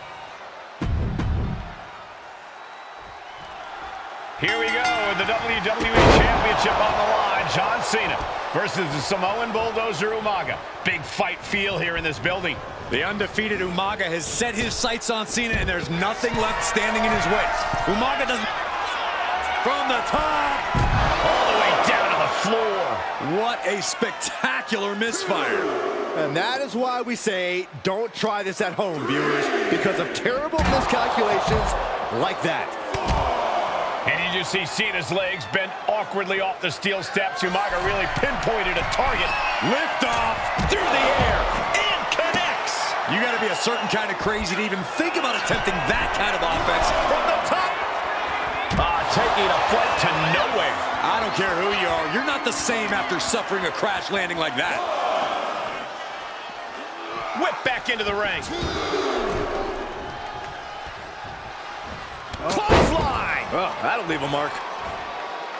A rare position for Cena in this fight. We can't often say that John's overpowered in a matchup, but this 360-plus pound Samoan bulldozer is more than a formidable opponent. Listen, sometimes when there's a fight, you're not always going to be the biggest. You're not always going to be the strongest. And even if that is the case for Cena tonight, John Cena has never met a fight he didn't like. Cena will try to gain strength from this capacity crowd in Kansas City, but not even that may be enough to stop a rampaging Umaga. No question John Cena has his work cut out for him taking on Umaga, who's been aptly named the Samoan bulldozer for his relentless offense. Yeah, and while Umaga may not be as refined in the ring as other superstars, his ruthlessness more than makes up for the difference. If Umaga can connect with some truly merciless... No, nothing fancy here. Instant victory. For the title, new champ. The champ with the cover. And into the pin, title on the line. Maybe that was just to keep his opponent off balance. Umaga is truly a specimen to marvel at, Corey. And his handler, Armando Alejandro Estrada, knows he has a thoroughbred on his hands. There's a difference between thoroughbreds and Umaga, though, Cole. Thoroughbreds can be tamed. Umaga cannot. Estrada can only serve as a mouthpiece for Umaga. He can only help direct Umaga's blind brutality. I think even Estrada knows no one can control the Samoan bulldozer. John Cena, top rope. From the top, the leader of the C-Nation.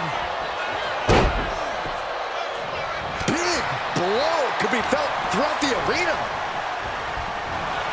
Headbutt. Oh, that just looks like it busted him open. Cena tonight attempting to do something no one else has been able to do. The champ is going for the cover. Wasting no time getting his shoulder up. Not a very effective pin attempt. Back elbow blows that one up. Headbutt! Oh, what impact!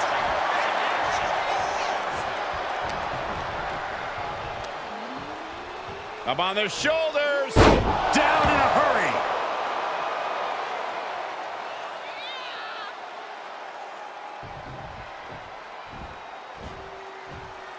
Oh! Ooh, stinging kick. Able to make a timely escape.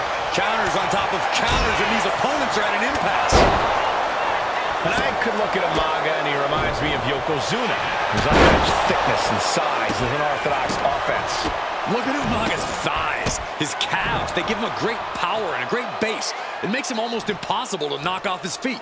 He's thick, he's strong, he's nasty, and he won't be slowed down. Caught him right in the jaw. Ugh, what a shot. And Cena flattened in the corner. Umaga's just overpowering him. Look at the strength. Into the corner, just setting Cena up. You have to start to ask yourself, is... And Corey, you know there's no force equal to being on the receiving end of a headbutt from Umaga. It's in Umaga's DNA. Generations have perfected the art of using their own skull as a weapon that could stop an elephant. Sometimes I look at Umaga and it just scares me. I think he forgets that he's even in a championship match.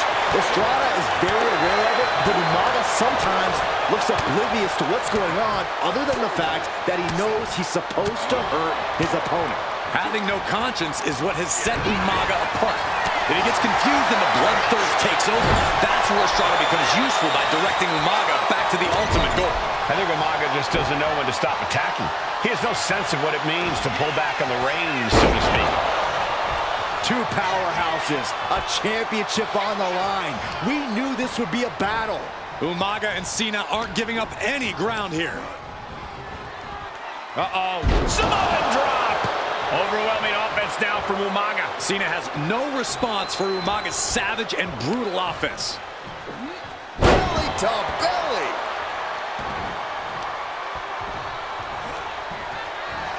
This'll do it. Umaga. Samoan spike. It just got as bad as it could for the champ. Down. Kick out. I thought it was finished off for sure. What a display of stamina. The champ showing they are truly. This'll do it. Umaga. Samoan spike. Can the champ recover from that? New champion. An undefeated champion. Here is your winner, and the WWE.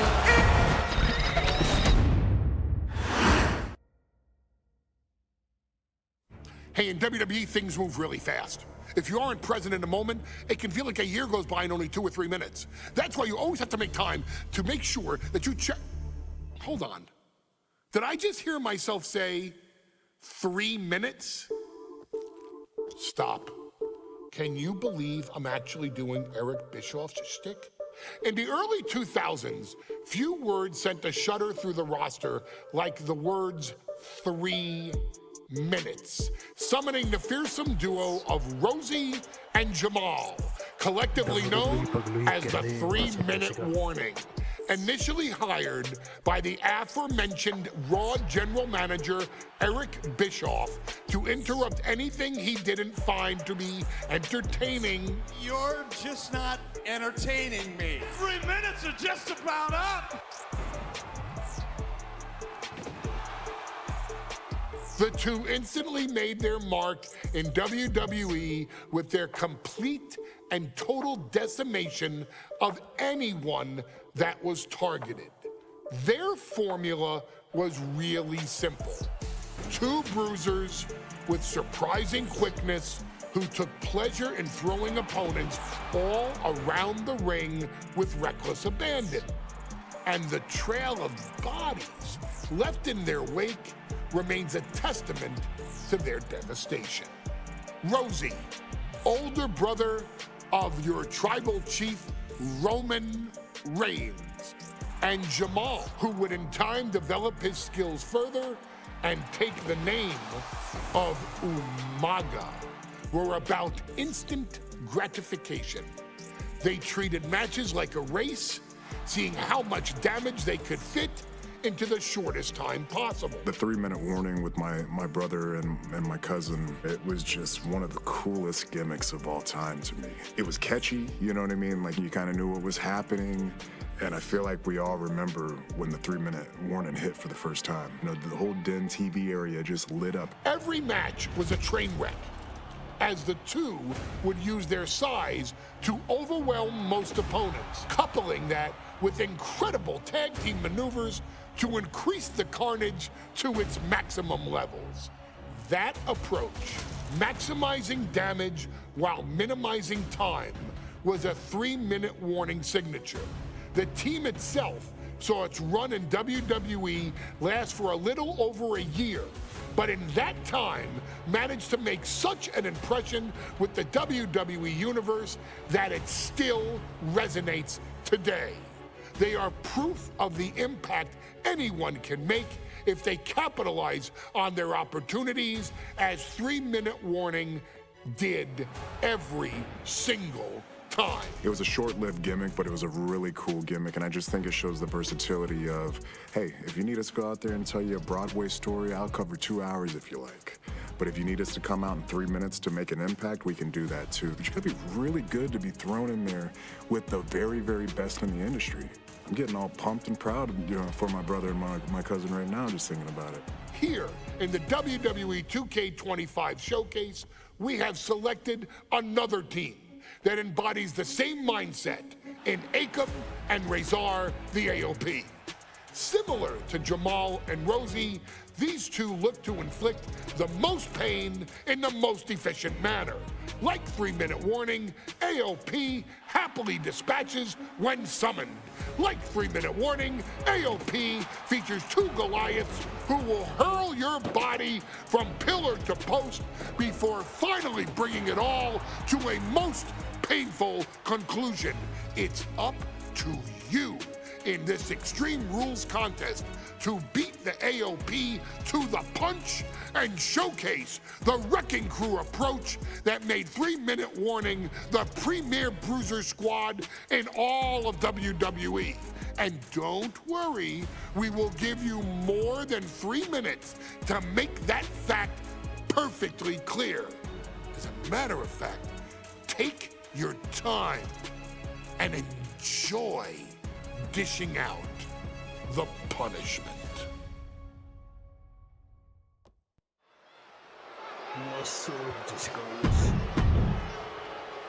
अब आवाज आई मेरी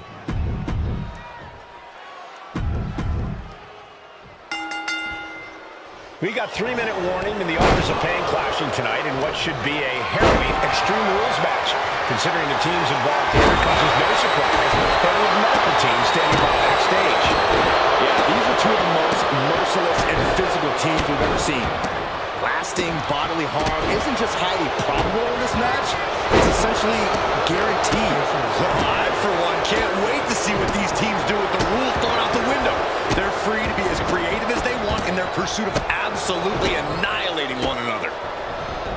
Rosie and Jamal tell their victims that they will feel the 3-minute warning. What does that mean, Corey? Well, it means a lot of superstars will get run over by the pain train, and it's only going to feel like the longest 3 minutes of their lives. When you're as big and strong as Rosie and Jamal, that's how quickly it can be over. AOP and 3-minute warning both love to bring the pain to their opponents, but I'm not sure AOP's ready for the pure chaos that is 3-minute warning. That ability to be totally unpredictable could play in 3-minute warning's favor.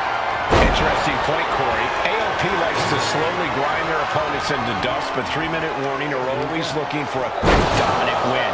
And that'll take a bit of the fight out of Akam. Down to Owen, and a double axe handle smash. Watching the hardcore style of 3-minute warning, both of these men are from the hood, so to speak. Grew up in the streets, brought up to be tough. Rosie and Jamal have a rough tenacity. A duo that couldn't care less about headlocks. They're just all about beating the hell out of you. 3-minute warning's thug-like tactics need to be respected. Rosie and Jamal only care about one thing, and that's the winner's purse. And that was offense with a hurtful purpose. Dragon screw. And what need is there to go looking under the apron like this? Bringing out that ladder, we are in uncharted waters, ladies and gentlemen. And he now slides back into the ring. Sidewalk slam! Almost drove him through the ring. Man, Rosie and Jamal, Akam and Razor representing the biggest, most imposing teams WWE has ever seen. Both teams don't care what the motive is, don't care who the target is. Their goal always remains the same. And wait, shoulders down. Is it enough? And the referee stops the count before 2. Not time to expect victory yet. From the top. Whoa, look out. Adrenaline can make you do crazy things. Exhibit A right there. Blast off. Power slam. And he's looking out of sorts now. Extreme Rules takes an intense toll on the body. The longer this match goes, the worse it gets. Only running on instinct to keep fighting. Up high. Just look at the size of all these superstars. The ring had to be reinforced before this match. Over 1,300 combined pounds colliding. These men are so big and so thick, it's a challenge to wrap your arms around them. It's really just best to find weapons and whack away. Yeah, and there's plenty of weapons to choose from tonight. Now heading outside. Hoisted up high here. Uh-oh. No! Face first comes. And there's the Uranagi. Landed them. Big splash.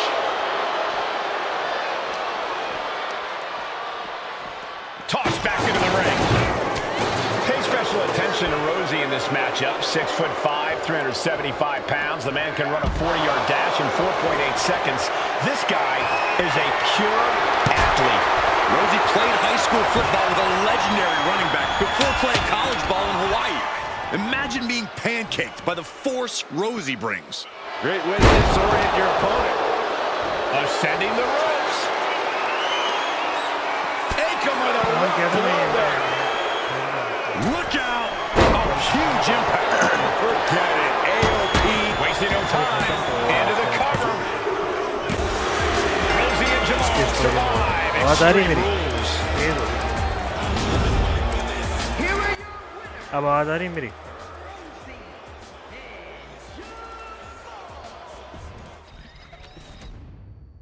अब आवाज आ रही मेरी? हाँ खत्म हो गया, बाकी है ना वीडियो से। कितना और बाकी है? 1 2 3 4 5 10 कर दिए और 6 और बाकी है। ठीक है,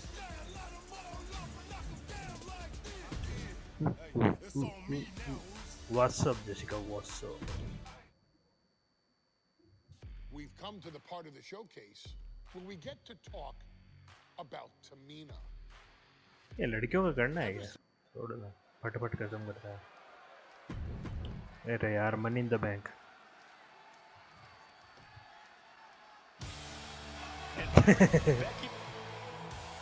हाँ भाई, यहाँ क्यों नहीं? कॉल पे बैठे ना अभी अपन।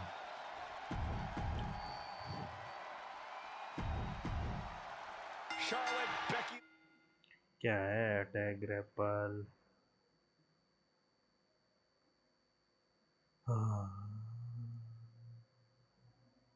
शार्लेट फेयर पे हैवी कॉम्बो। मिसोजिनिस्ट क्या यार, मेरे को इंटरेस्ट ही नहीं है ब्लड लाइन में कौन लड़की थी।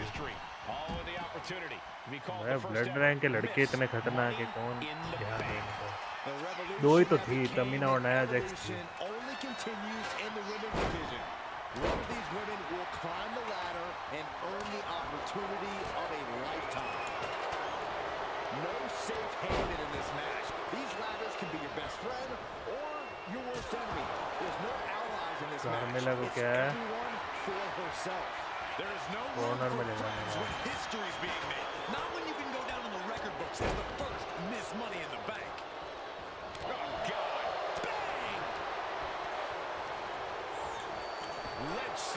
स्किप नहीं होता ना, वो एक मैच करना पड़ेगा।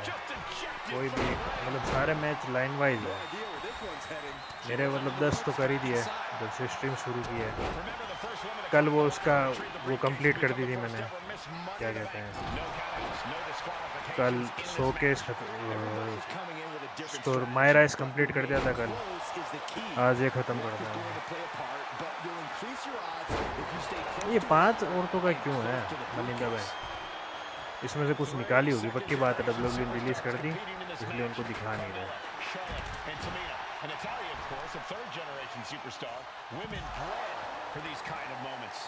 Any of these women will add a significant chapter to her legacy if she can become the first.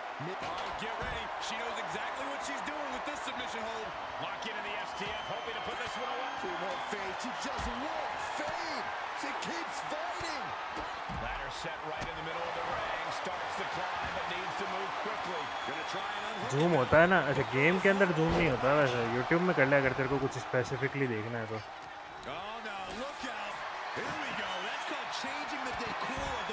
अगर तेरे को कुछ स्पेसिफिकली देखना है तो YouTube पे जूम होता है फुल स्क्रीन का। और इनमें थोड़ा पतला दिखाया गया, ये सही में बहुत मोटे मोटे हैं ये। तमीना मोटी है, दिखाया पतला गया है।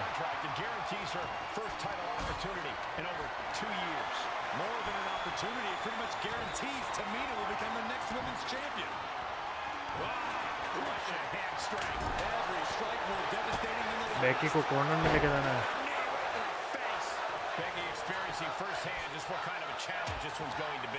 Charlotte looked as brutal as ever on that exchange. Returning back to the ring. Look at this. She's going for her destiny, guys. Joy. She doesn't have much time. Super kick. And looking at the playing field, the majority of these women love to utilize their submission offense to put opponents away.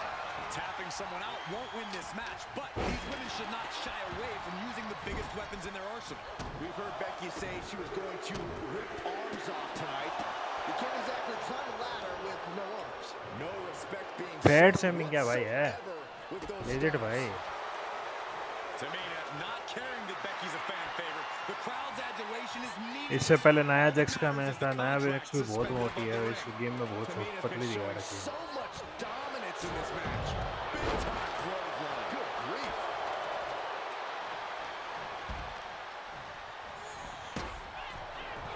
Running attack देना है Charlotte को.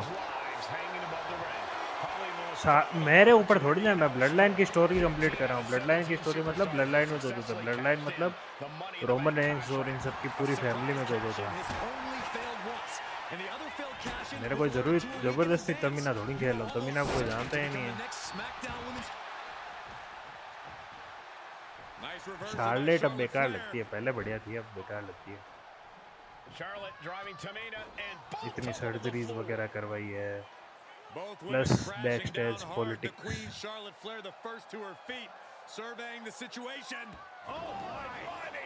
आय हाय हाय कमर में. भाई 2024 वाला मस्त था. Showcase बहुत प्यारा शोकेस है 2024 वाला. कभी डाउनलोड करके खेल के देखना. 2024 वाला शोकेस बहुत प्यारा है. नतालिया को बाहर रखना.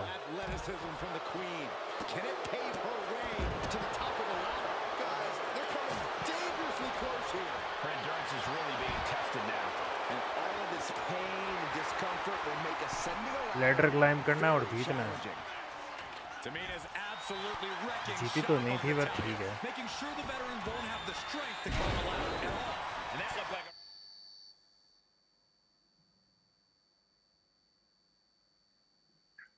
इवल विथिन कर रहा है तो ठीक है. पर ऐस क्या ऐसे ही बोले. ऐसे ही भाई लिखना सीख भाई. चैट में लड़की भी है. चली गई होगी अब तक वो, लेकिन है.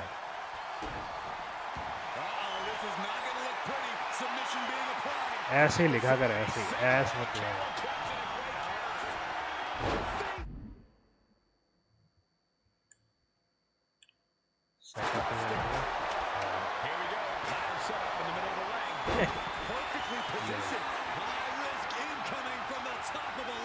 Bash.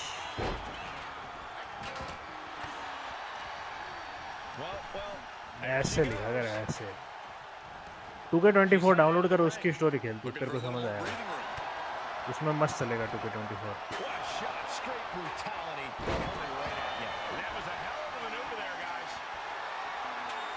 अभी मैंने डिलीट कर रखा है तो तू. अरे यार वो मेरी स्टीम पे है. स्टीम देना पड़ेगा तेरे को. स्टीम अकाउंट पे वो, एपिक पे नहीं है. दिक्कत है.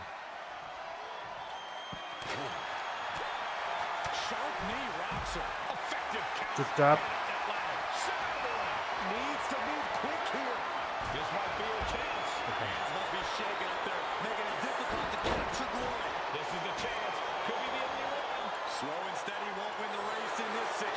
जीत गया. अरे चल तो जाएगा, लेकिन वो मेरे स्टीम अकाउंट में.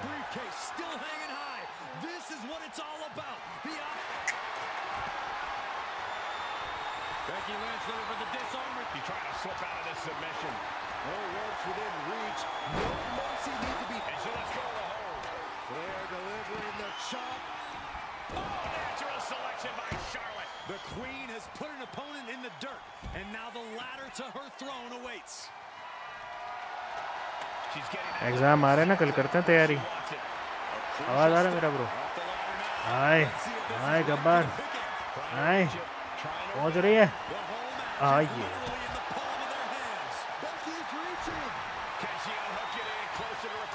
मैं जीतूंगा.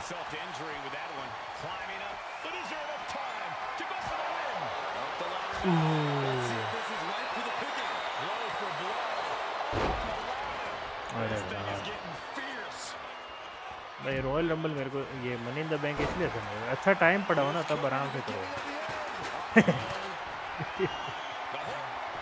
शार्लेट उसके साथ बुरा हो पिन कर रही है। कर दे टैप क्या करूँगा करा दे भाई टैप क्या फायदा क्या मिला तेरे को जीतो तो ऐसी नहीं आ रही। वैसे साल जीती तो यही थी कारमेला जीती थी मेरे को जितना याद है इस साल। भाई क्या हालत हो गई मेरी बिल्कुल एचपी नहीं है। This deep into a ladder match, the last thing you want is to start breaking down.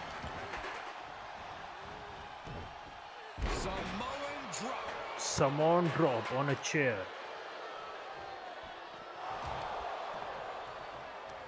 Chair उठा क्यों नहीं पा रहा मैं? अरे तेरी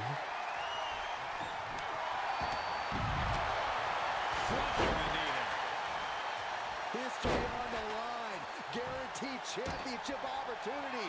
Nothing but carnage happening in this one. 5 women fighting for their key to destiny, willing to go through hell for it. Bringing this back into the ring. Sit out, slam. Got clipped by the thrown kendo stick. अरे private कौन है ये? सब private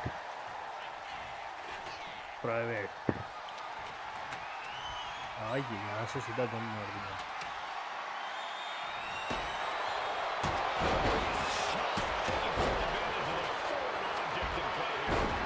क्या बात है।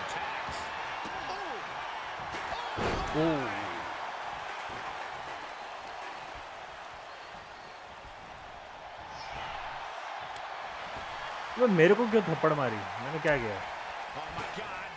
वाह भाई मैंने कुछ किया नहीं मेरे को थप्पड़ मार दी। बताओ अब आधे घंटे फिर नीचे पड़ा रहूंगा।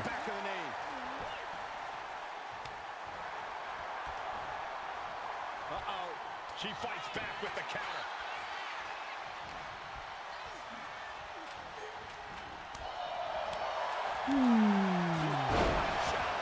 And Carmella getting broken down here again. Yeah, Lynch's patented stubbornness, arguably the reason this match is still somehow going on. And a well-executed move we just saw there. Robert with a double axe handle. Situating the ladder inside the ring now. A plan clearly in mind here. And Lynch was scouted there. Oh, look at Becky. करा ले भाई तू भी pin करा ले मेरे को। Submission maneuver is locked in. And she's करा ले भाई तू भी पिन करवा ले। क्या ही फायदा? Nasty chop delivered by Shawn. Natural selection. Bye-bye, Carmella. I don't think she'll be climbing a ladder after that. What energy in this arena tonight. I'm getting goosebumps.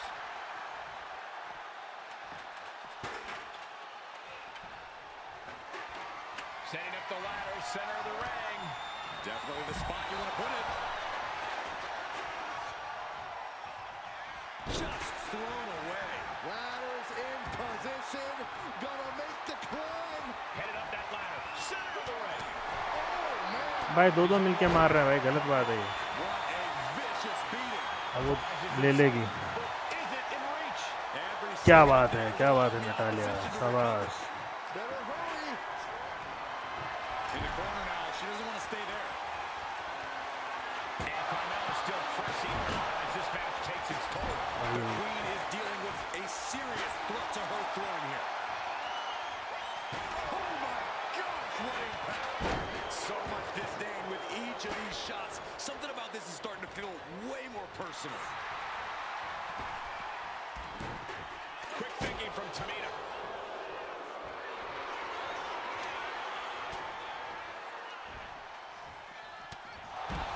There's a Russian leg sweep. Target is set on Natty. She's in peril.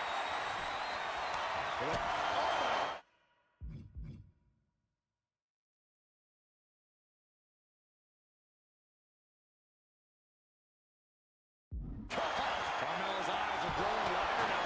Is this her chance to climb the ladder and become Miz Money in the Bank. What energy in the arena tonight. Oh. Setting up for something here. Takes over for a flapjack.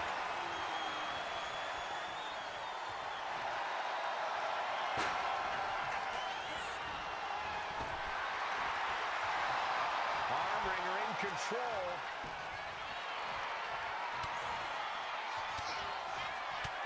Fighting back, counter punches in the midsection. Popped right in the face. Charlotte with a... Here comes the backpack stunner. Flair with a chop block. And she heads out to the floor. Obviously was in need of a breather.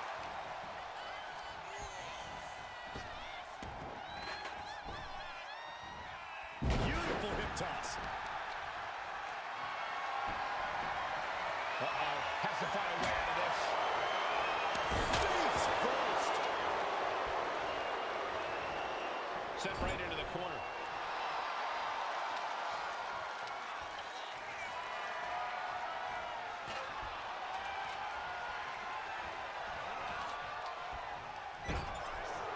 Shoved into the ropes and attacking the lower back.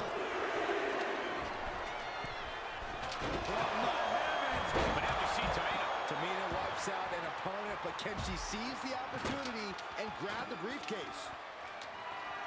And she's positioning the ladder perfectly in the center of the ring there. Ladder set right in the middle of the ring. Starts to climb, but needs to move quickly. Oh, man.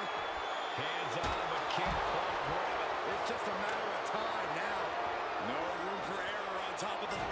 That's it. Tamina has the briefcase. Tamina is Miss Money in the Bank. The winner of the Money in the Bank contract and the first ever.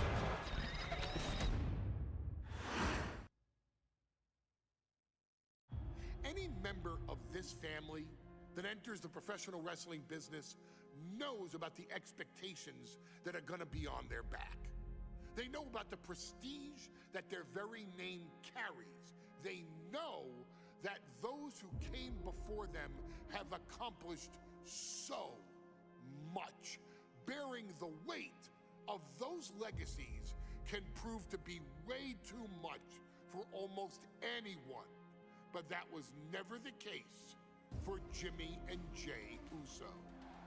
Jimmy and Jey Uso looked to be stars from the very start, constantly evolving their look, style, and offense as they progressed in their careers.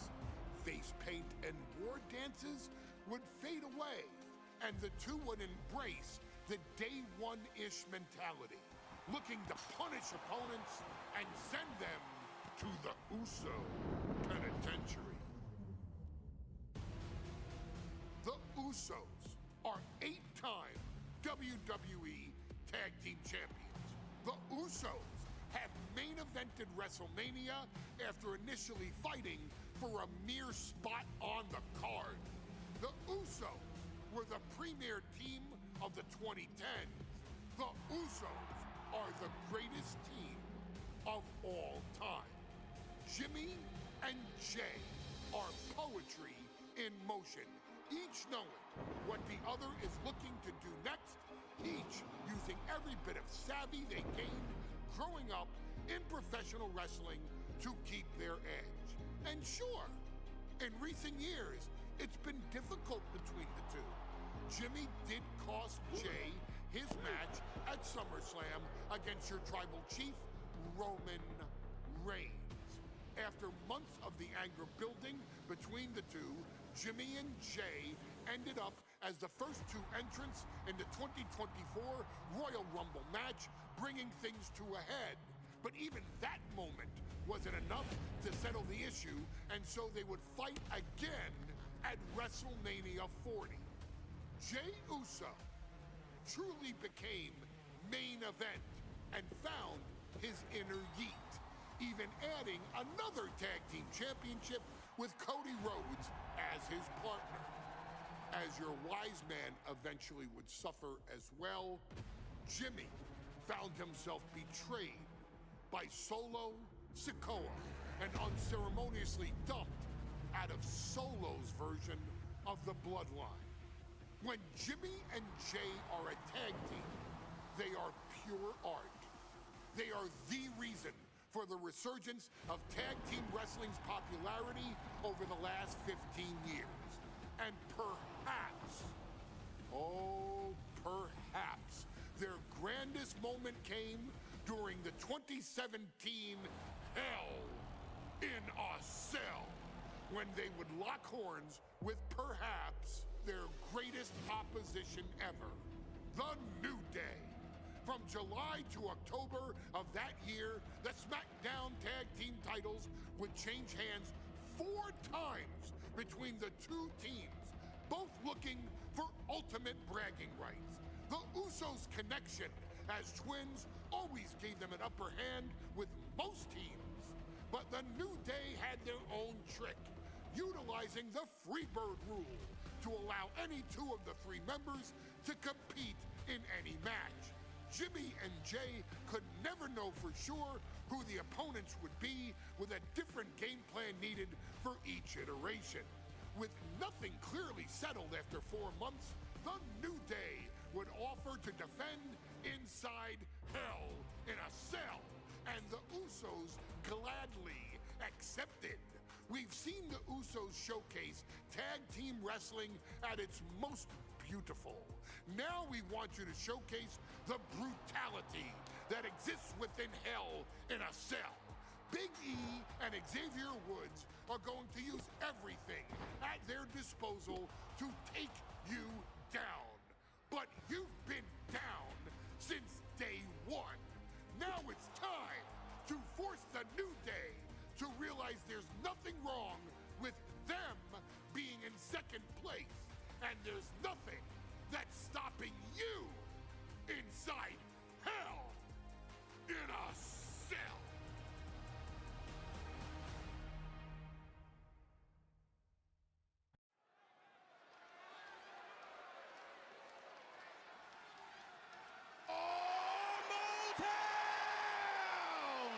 Don't you dare be sour. Clap for your world-famous 4-time champs And feel the power. It's a new day. Yes, it is. Are you prepared to kick off Hell in a Cell with the...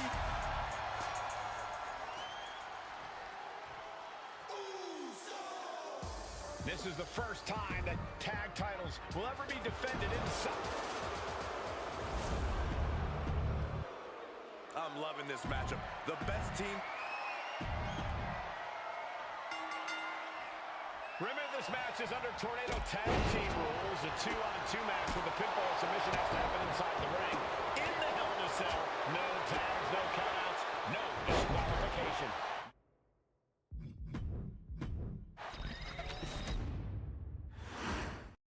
Remember, this match is under Tornado Tag Team rules. A 2-on-2 match with the pinfall or submission has to happen inside the ring. In the Hell in a Cell.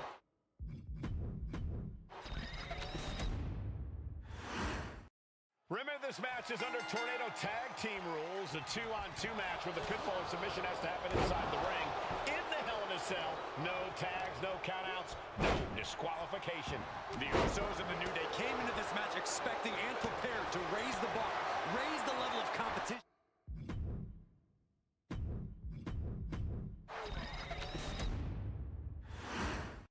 Remember, this match is under Tornado Tag Team rules. A 2-on-2 match with a pinfall or submission has to happen inside the ring. In the Hell in a Cell, no tags, no countouts, no disqualification. The Usos and the New Day came into this match expecting and prepared to raise the bar, raise the level of competition, and make history. This is going to be unforgettable.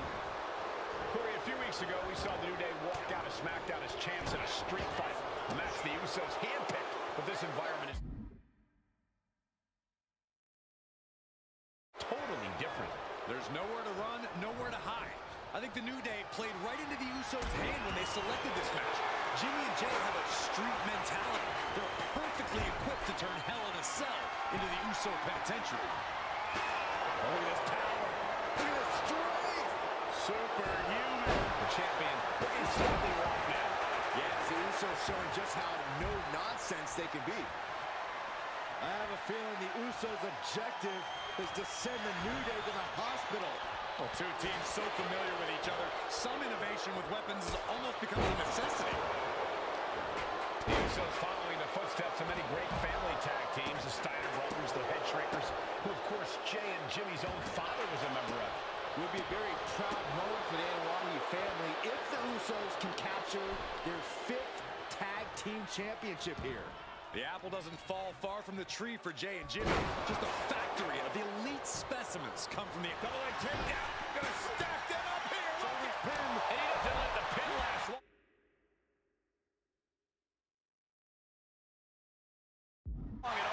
Staying in this one. With a lariat. Bang. Crucial counter there.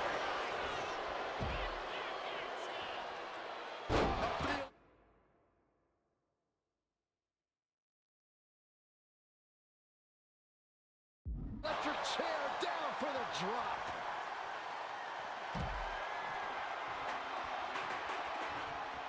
He's heading back to the ring. Jay taking his offense to the top rope. And Big E falls to a counter.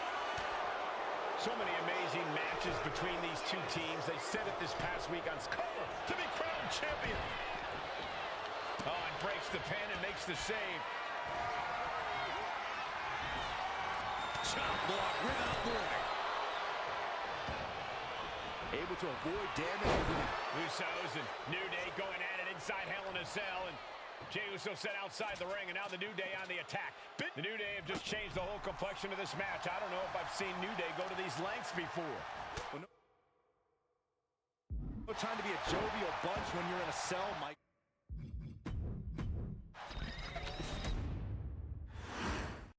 The cell door is locked.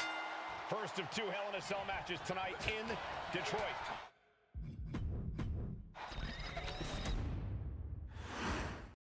The cell door is locked. First of 2 Hell in a Cell matches tonight in Detroit. This is the 20th anniversary of this barbaric match.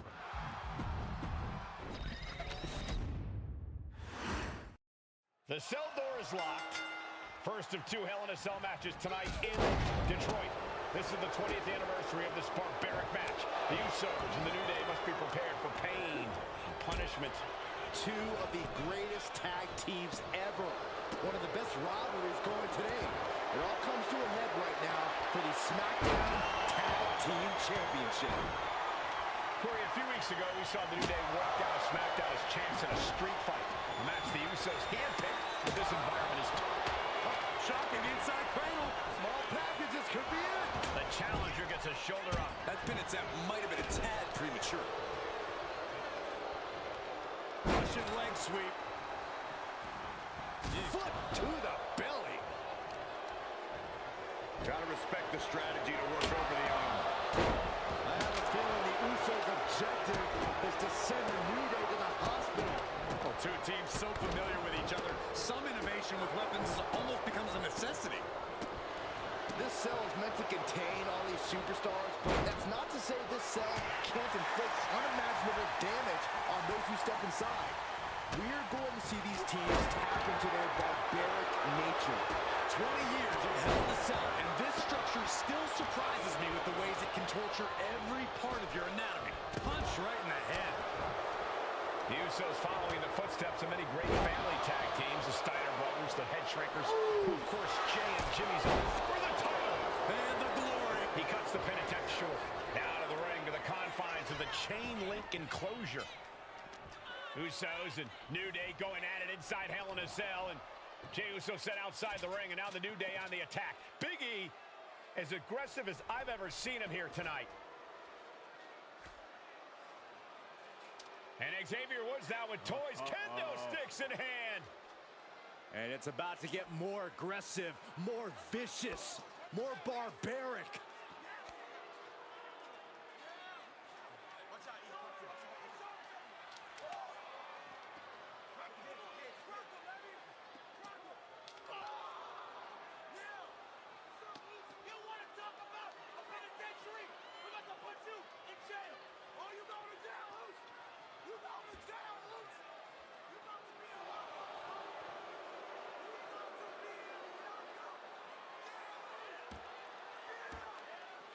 I've never seen this vicious of a side from the New Day.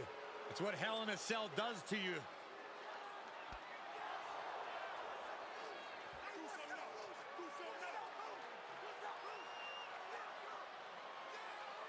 Oh, now with the kendo sticks, Xavier Woods unloading.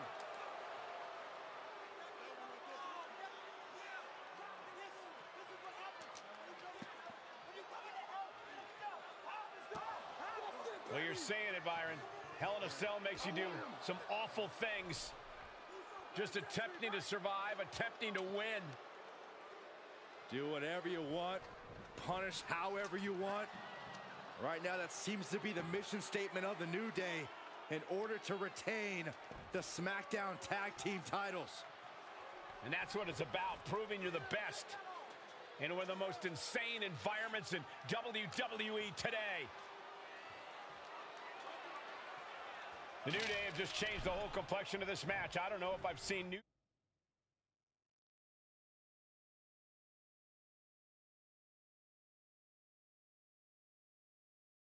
Day go to these lengths before.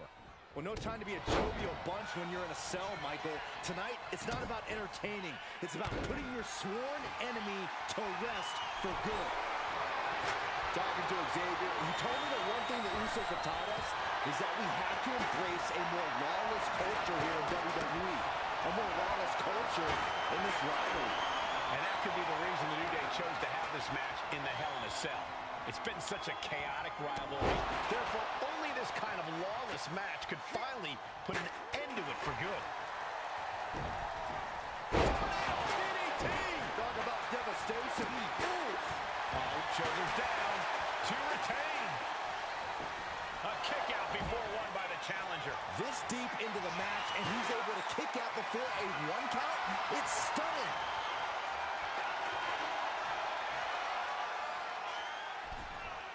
Coming back from the outside now, looking to explore every inch of hell here now. The Usos and the New Day have been trading title reigns for the majority of the year now. This, the contractual rematch for the Usos. If they lose, the Usos won't get another opportunity for the titles as long as the New Day are champs. And just being around the Usos, it's not only about winning the tag team titles, it's about stripping the New Day of everything that made them popular with the WWE Universe. It's about making sure the New Day never... Bye, private bhai. It's never been just about the title, Saxton. It's about these two teams wanting to claim supremacy for themselves. Oh, my God. Boom. Right on target. Champ is in agony here. Pin attack by the champion. Shoulder up before the count. Wow. Bye, brother. Oh, look at this. Ooh, thunderous headbutt.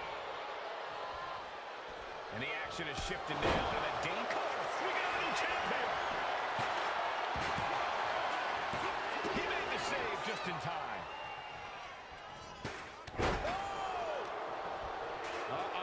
Harlem sidekick.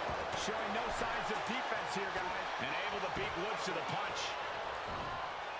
DDT. Fight. And I think that just opened him up. Yeah, it certainly did. Goodness, look at the blood flowing. Nice scoop slam. Ooh, chair shot takes the wind right out. Right out of the way. Oh, getting smacked in the head with a chair. Swing on sight and don't stop swinging till it's over. The Usos being relentless in their punishment. The champ holding on by a thread. Yeah, this is troubling. Can only hold on for so long now. A kick right to the gut. Gosh. A heavy double axe handle. And heading up top.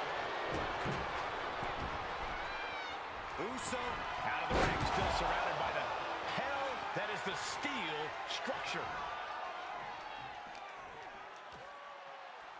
And Jimmy and Big E slugging it out middle of the ring. This has been a vicious, brutal match between two of the great tag teams today. Here comes Jey Uso into the fray alongside of his brother. Bang! Double super kick. And the Usos now looking for that patented Uso splash from the top rope. Uso splash! The cover to win the tag team titles, and Woods handcuffs it all, breaks it up. At the last possible second, Xavier Woods saving this match for his team. Yeah, credit to Woods for his never say die attitude, but Xavier Woods is outgunned right now. And look at Woods still fighting back. Yeah, with the handcuffs. Using the handcuffs as a weapon. That's smart.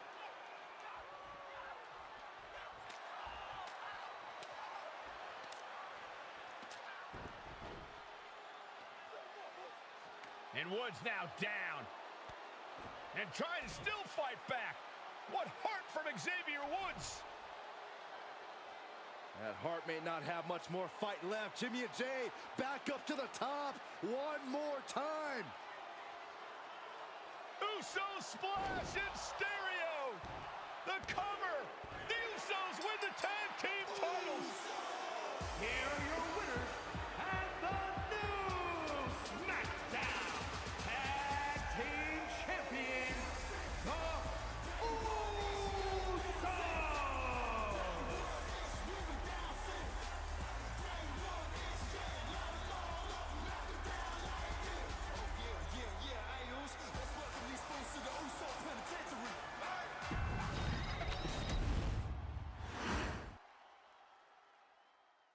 Next on our showcase is someone who wasn't born into this family, but has put in the time and more than earned her spot. She's always happy to leave haters in the rear view, and when she enters the room, you will undoubtedly feel the glow.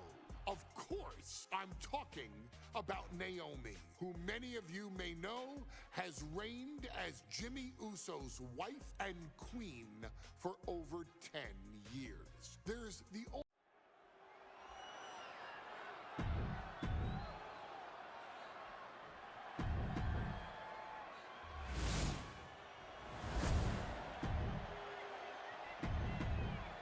For the first time ever, we have a women's champ. Bayley versus Naomi, SmackDown Women's Championship on the line. So much of Naomi's career has been predicated on making history, and tonight she has the opportunity to make even more history. And Naomi's got plenty of momentum coming into this match and is taking flight, diving body splash. Shows you how committed this competitor is to winning the title. Oof. Naomi has tested her mettle in recent weeks as a एक बात बता तू ये female के match के दौरान ही क्यों आया है फीमेल के मैच के दौरान ही क्यों आ रहा है तू हैं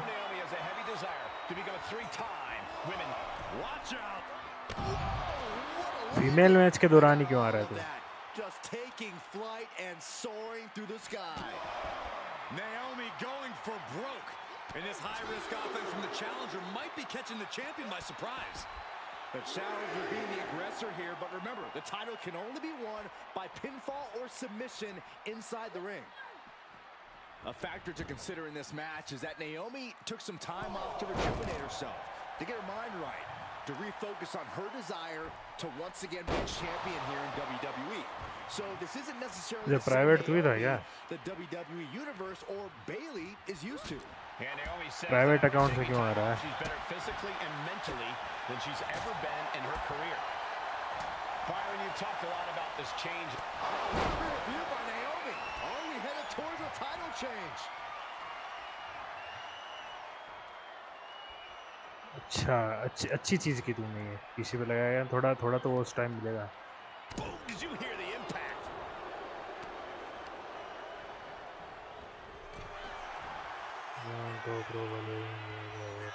She's back in the ring now. ये बहुत अच्छी काम की तूने बहुत अच्छा काम किया तूने भाई तू उसोज वाला देख के नहीं गया क्या फिर उसोज वाला देख के जाता भाई उसोज वाला क्रेजी था वो मैच मेरे को भी याद है मैंने देखा था बचपन में क्रेजी मैच था वो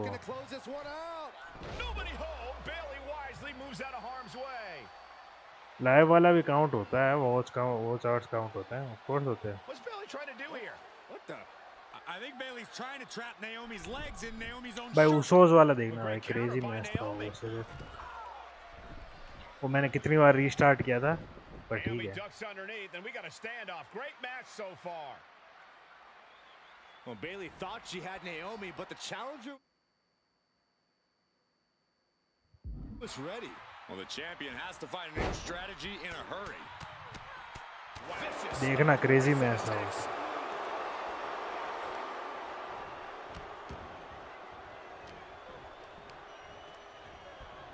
पोशंपा भाई, Poshampa.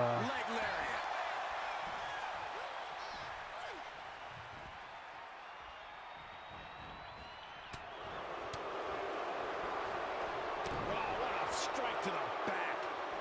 Gets herself out of harm's way. Oh, ouch. Naomi out of harm's way. Right on the mark. गांड का फिनिशर। देखा तूने गांड का finisher?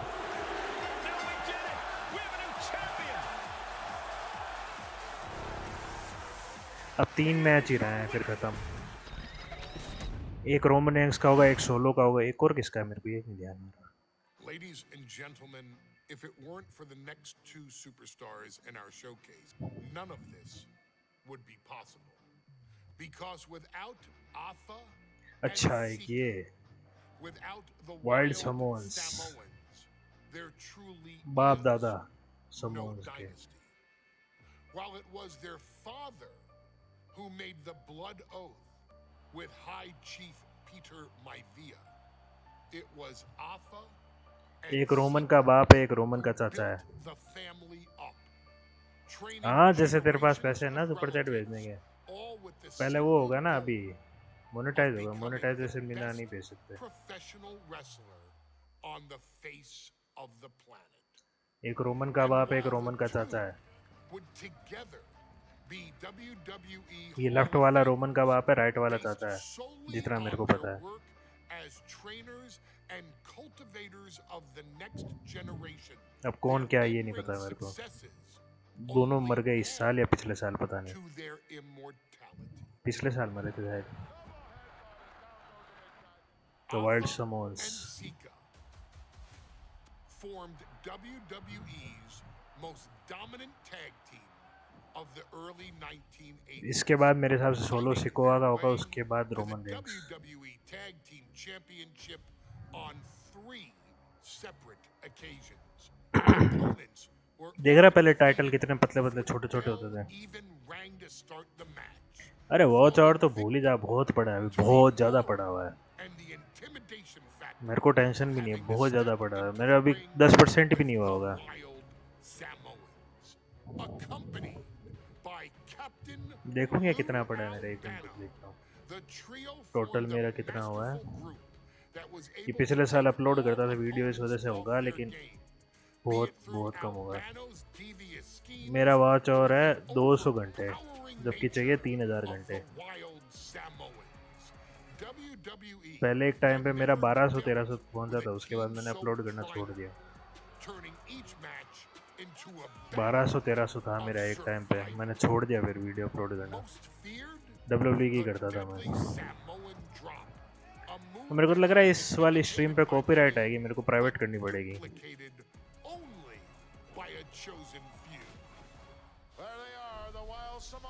These are immigrants coming from the island, trying to figure it out, trying to find a way. I couldn't imagine being these men. I couldn't imagine taking on these responsibilities of setting the tone in a whole new country. And then trying to break into entertainment on top of that. But they made it work. And that's where we are. 10% में भी 100 our बाकी है भाई। मैं 1300 तक पहुंचा था, मेरे को याद है, उसके बाद मैंने छोड़ दिया था। नहीं छोड़ता तो अभी मेरे शायद 2000 तक हो जाते, 2-2.5 हजार तक। मेरे को सब्सक्राइबर भी चाहिए रहेंगे 1000, ऐसे नहीं होता। उसके बाद मोनेटाइजेशन ऑन होगी, उसके बाद देने वाले भी तो होने चाहिए पैसे। दे कौन रहा है? देने वाला मेरे को दे, आए कोई देने वाला, मैं जीपे दे दूंगा, जीपे पे डाल दो सीधा। कोई पैसे देने आए तो सही। कोई आज तक आके किसी ने मेरे से पूछा ही नहीं कि भाई तेरे को नया माइक चाहिए, मैं दिलाता हूँ। You see, कितना चाहिए बता, it was कितना जीपे करूँ? their acknowledgement that gave Roman Reigns the unshakable confidence to continue पूरा नया his सेटअप journey लगाएंगे रे जॉब लगने के to बाद, becoming प्रॉपर the ढंग का greatest setup, streaming of setup, all time. Proper mic, The utmost respect, love, and gratitude for those proper men. Internet, Because if my father and uncle don't do what they do, proper PC. we're not here. We now humbly present to you the honor of walking in the famed footsteps of the wild Samoan. भारी copyright लगेगा इस वाली भी. कल वाली पे इतने लगे थे मेरे को, WWE's long गानों and गानों की storied वजह से. history that गाने we म्यूट felt किए मैंने. would test आज तो the बहुत लगेंगे. wild Samoans was not an easy task. एक तो इतनी But क्लिप then चला रखी है इन्होंने. a thought मैंने came स्टार्ट करने पहले से to सर्च their किया था minds. कि इसमें कम से कम क्लिप Why फुटेज not ना हो. give पिछले the साल वाले में क्लिप audience फुटेज थी. exactly चलते मैच में what they real want? Footage चला देते Why थे वो not लोग. put the wild बोलते थे ये मूव Samoans करो, जैसे against वो the मूव किया greatest real tag footage team चला देते थे वो of मूव all करते हुए की. time? तो Why पिछले साल not वाले में तो बहुत present डर था उसका. Alpha, Sika, the wild Samoans versus copyright का पिछले वाले में Bubba बहुत Ray दिक्कत थी, इस बारे में तो and बहुत कम Devon, होगी. the Dudley Boys. प्राइवेट तो करूंगा ही. And if we're going to go that far, let's do it in a tables match. बता, Showcase ये वो that किया savage इन्होंने. brutality ये वाला मैच कभी हुआ नहीं था, that लेकिन ये both वो teams, किया इन्होंने. the eternal legends अगर हुआ होता तो we कैसा know होता. them to be. No pinfalls, no submissions, no rules. Just be the team that avoids being put. हट भाई, मेरे को लगा उनके टाइम की कोई कहानी बताएंगे. Guys, this is going to be a great one. Copyright खरीदा हुआ, क्या खरीदा हुआ भाई, क्या खरीदा? गेम पे नहीं लग रहा कॉपीराइट, वो क्लिप्स पे लग रहा है, जो क्लिप्स यूज हो रही है. Hard their opponent good damage लाने. Dudley boys. Two sets of brothers, two sets of absolute madmen, ready to get the tables and get downright savage. Bringing a new no drop.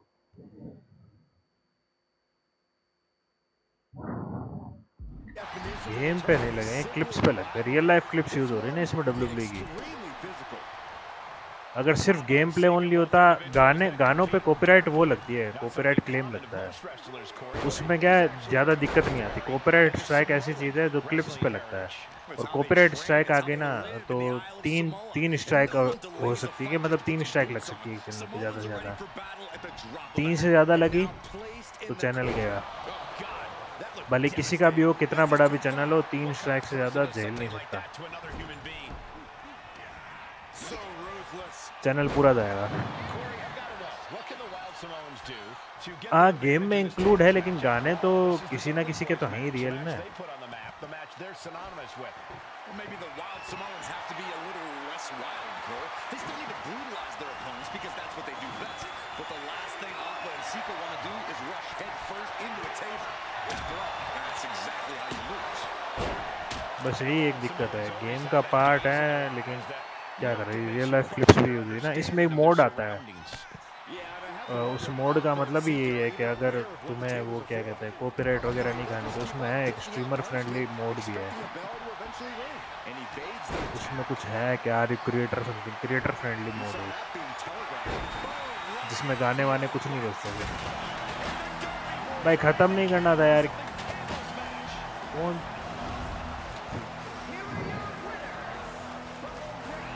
वापस करूंगा. Rematch करना पड़ रहा है. हाँ लाडले. Two sets of brothers, two sets of absolute madmen, ready to get the tables and get downright savage. bringing a new definition to the term sibling rivalry. This one will get extremely physical. A very ferocious माथा खराब हो रहा लाडले. from the wild Samoans.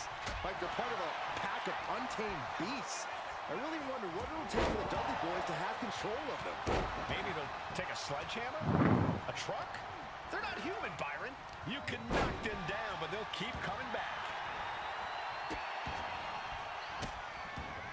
Delivering nasty stomps.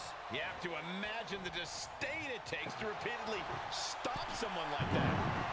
From the top rope, he gets back to the hi ring. Hi Such छी a peculiar look क्या है ये from मेरी the टीम में? Wild Samoans, as if they have no control of their animalistic behavior. Man, what a hit. And the Wild Samoans always have that gaze in their eyes, that look that makes you question their understanding of their surroundings. Yeah, and I have to wonder if Alpha and Sika are even aware क्या of Monday what night Raw they're क्या? I'm afraid they'll अरे just keep on Monday dishing night out Raw नहीं है praise ये, and expect day the one bell to day one ring मतलब true. वो 1 जनवरी को जो होता है.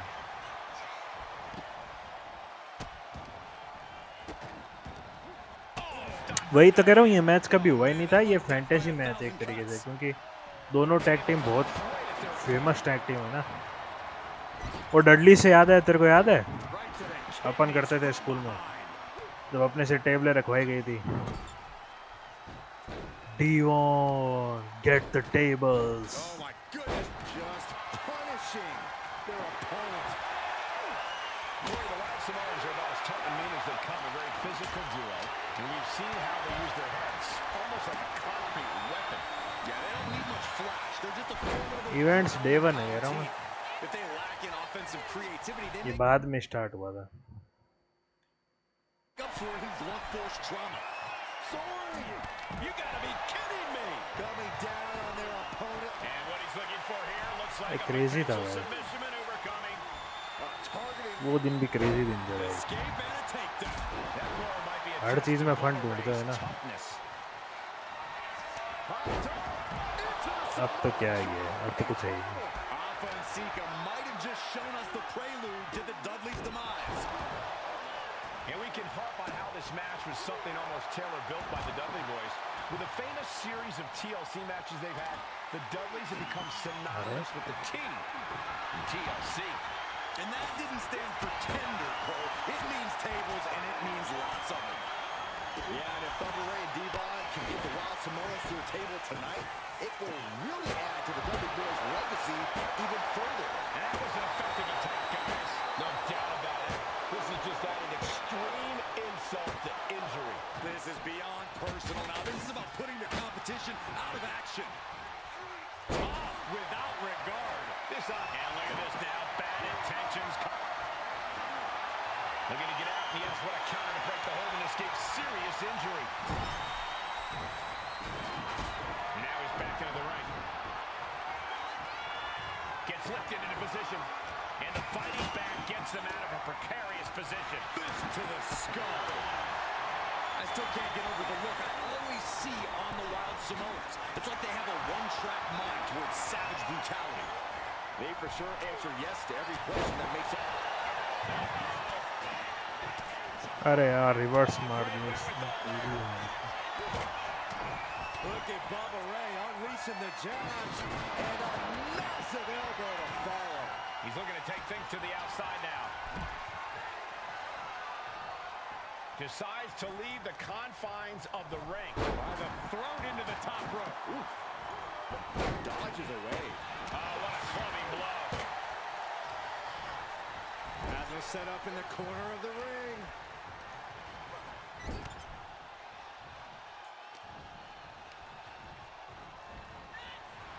The Dudley boys came in tonight knowing they had to turn up the dial.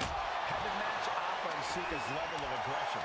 Bubba Ray and Devon know they have to be extreme as they can be. Yeah, but what the Dudleys call extreme, the Wild Samoans अब बस solo बचा है और वो बचा है, Alpha and Roman Sika बचा है. are just a different breed of wrestler. Look, I don't care who you are. You could be King Kong or a kaiju. It's going to be curtains for you if you're on the receiving side of a Wild Samoan headbutt from the top rope. And we're witnessing two from the heavens. जीत गए. Yay. That was more splatter than splash.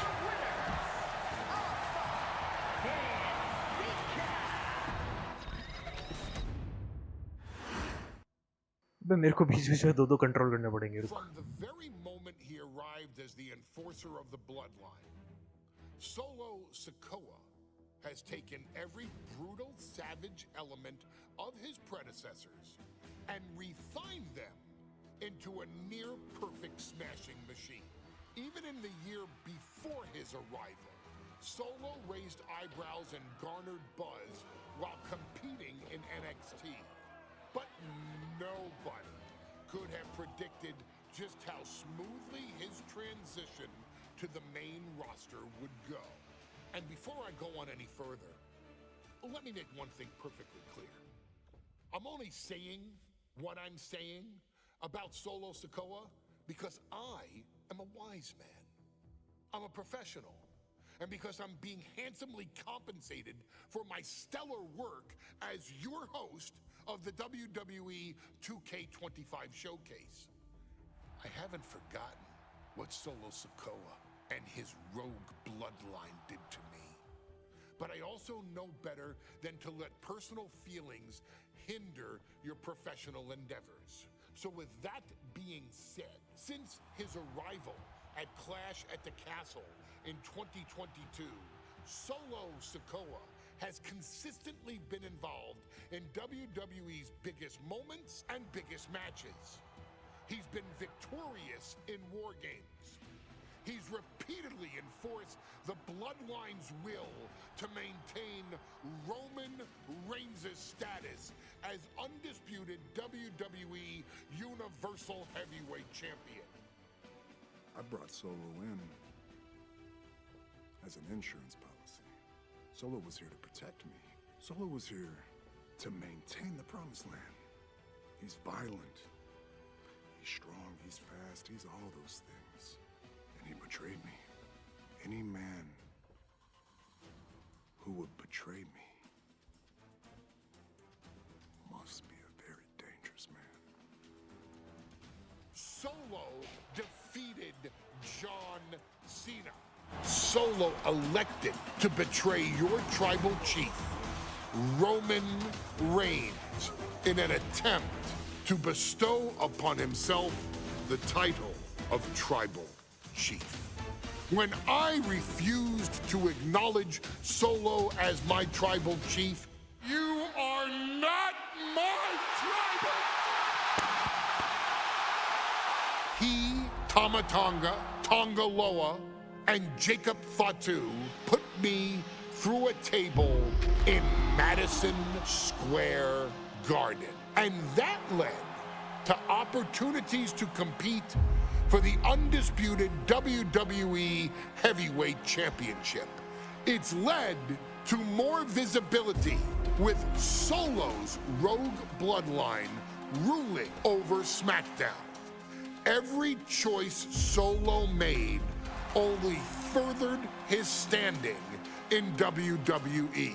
He has the bloodlust of the wild Samoans, the brutality of his cousin Yokozuna, and the single-minded focus of Roman Reigns, all rolled into one.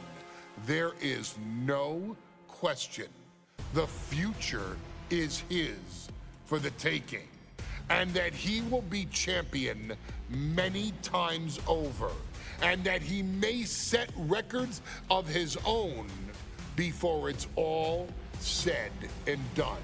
Few men have so quickly served notice to all of WWE in the manner that Solo Sikoa has done. Whether you want to acknowledge him or not is irrelevant. One way or another, Solo Sikoa forces you to do just that, or you will suffer severe consequences. One by one, each and every single superstar on the WWE roster is going to find that out. Solo will make sure of it. I, of course, will simply await any and every opportunity for your tribal chief, Roman Reigns, to teach Solo some manners. Until that happens, though, we are taking you back to the one-year anniversary special for NXT 2.0, which saw then North American champion Carmelo Hayes And indeed, he is him.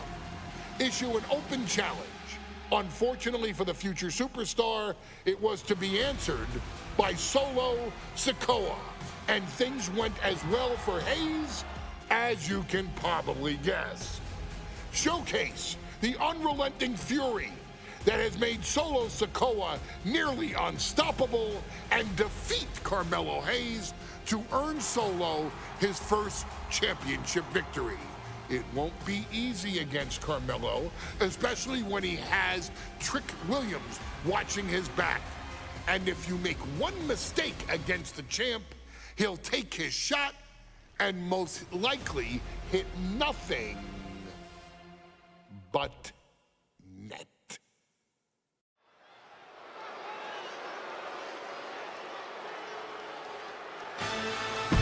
Here.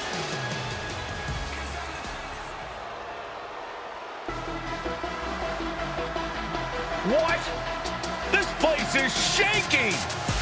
We never thought we'd see Sikoa again.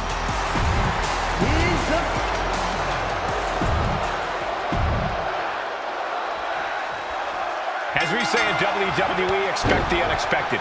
We expected Wes Lee to be Carmelo Hayes' opponent here, but instead, we have the surprise return of Solo Sikoa as he's claimed his title opportunity. Solo Sikoa, fresh off joining the Bloodline, is here. He has answered the call, and we indeed have an NXT North American title defense tonight for NXT 2.0's one-year celebration. Solo Sikoa already with the strategic advantage, taking Hayes by... And Sikoa sent toward the ropes, and Carmelo Hayes with a kick right into the midsection. Melo taking it to Sikoa here. The power of Solo just a little too much for the A-Champ in this instance. What a chop. Trademark viciousness. Lack of mercy. That's what Solo Sikoa is all about. Into the corner. Big splash by Sikoa. Melo in trouble. Sikoa. Trick Williams making sure Melo got out of harm's way. Well, at least momentarily. Yeah, momentarily is right. Sikoa continuing to inflict more punishment on the champ. And Hayes takes out Williams on the outside. Solo standing strong. Solo not allowing the presence of Trick Williams to distract him whatsoever. Solo has the mindset to destroy anyone in the way of him in the NXT North American Championship. Uh-oh. Samoan drop. Hold on a second. Could be a matter of time. So much for the submission hold. He just lets go. His grip strength might have run out.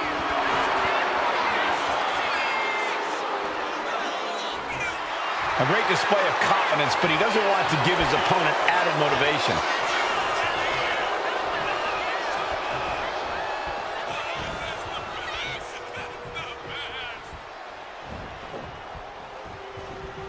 Ooh, great anticipation. Hayes on the wrong side of that exchange. In the corner, has to find a way out of there. Ooh, elbow strike. And Hayes turning it around. Trick Williams cheering on Carmelo Hayes. You cannot deny the impact Trick has had since he joined his childhood friend's side. Yeah, that decision to bring Trick Williams into NXT 2.0 changed the trajectory of Carmelo Hayes' career. Trick told Melo 12 months ago, forget about pandering to the NXT universe, just focus on yourself. And that was the day that Melo truly became the A-Champ. We saw Solo Sikoa join the Bloodline just 10 days ago. But this bond between Melo and Trick might be even thicker than blood.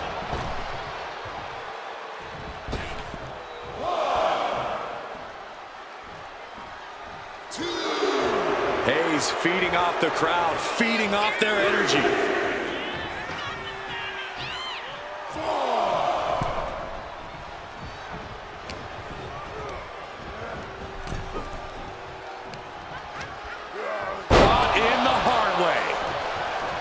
What a main event this has been for the one-year anniversary of NXT.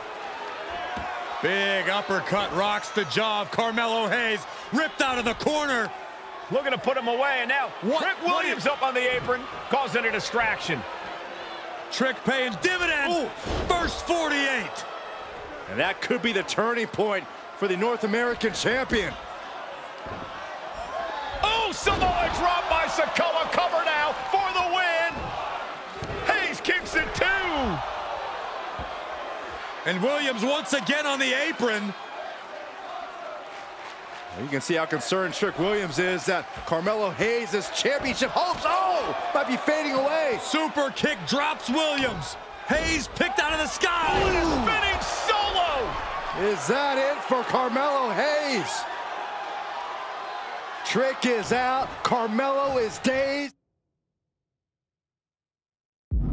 Here's your chance. Winding up. Boom! Samoan spike. That might have just sealed the deal on us having a new champ. That was a matter of a fraction of a second. This was the moment to capitalize on. That should have been the end. And a strong kick out in one. I can't believe it. He just won't go away. Oh, what a clothesline. Forcefully delivered. Boom, what impact. Oh, he scouted that one. He finds a counter.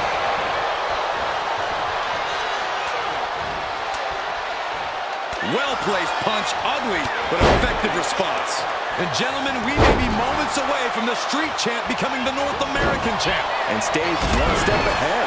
Momentum clearly on the side of Sikoa. And the power of Sikoa proving too much for Hayes right now. Oh!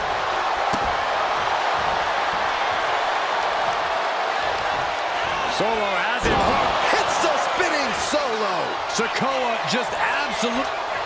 Rearing way back. Samoan spike. The challenger clearing a path to the title. Guys, I thought we were getting a new champion there. We might see a new champion. Don't put the cart before the horse. The champ kicked out and has no intentions on losing that title anytime soon. And it may just take going to the well one more time with that maneuver to gain the pinfall. Cover for the championship. An effective pin. Where in the world does one find such strength at this stage to cover? New champion coming. Kick out. How in the world did he kick out?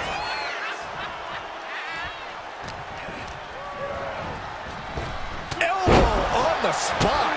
Kick. Nasty kick. And avoids taking any damage. And he is directed into the corner. Peerless position for him to be in here.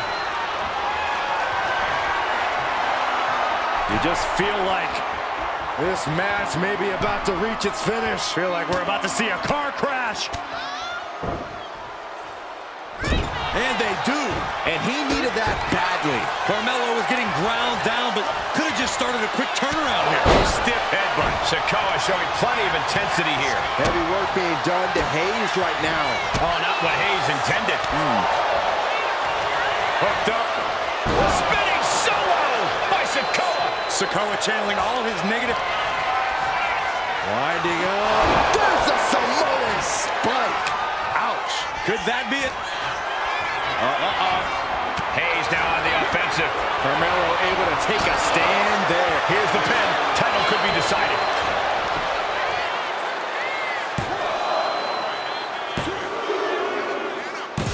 What the? Sikoa is the new champion. Here is your winner,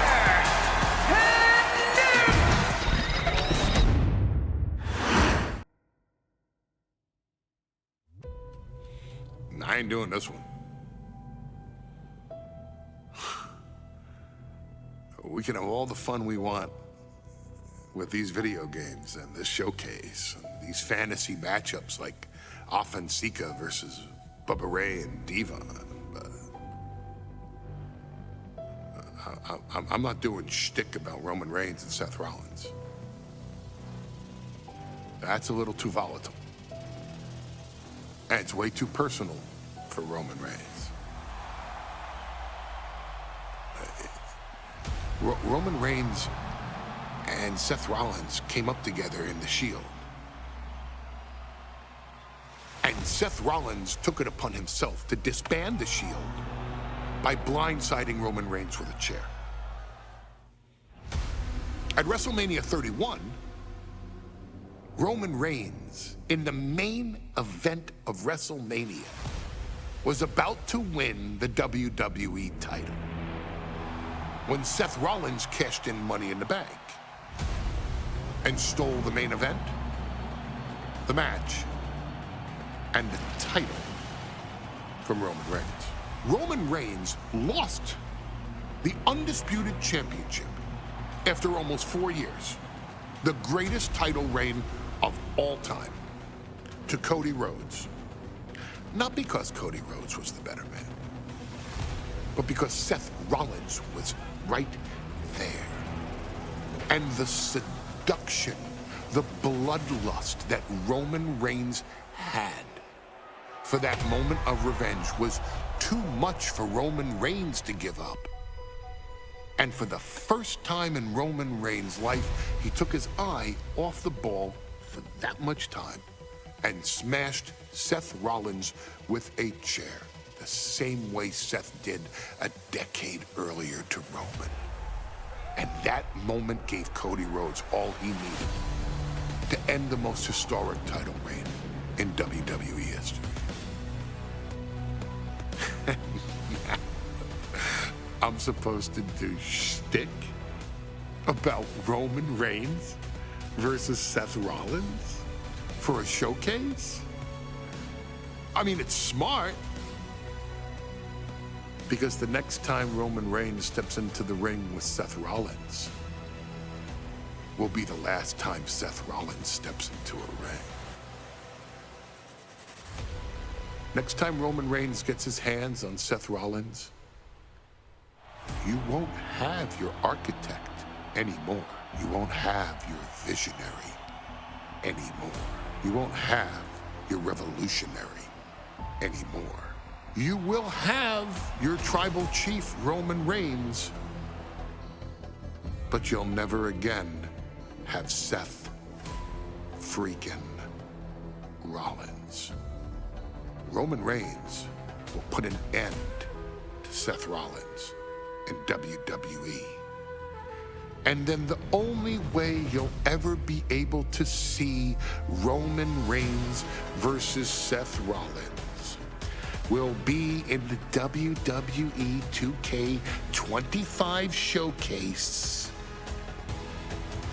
Roman Reigns versus Seth Rollins from the 2022 Royal Rumble. And that's not a prediction.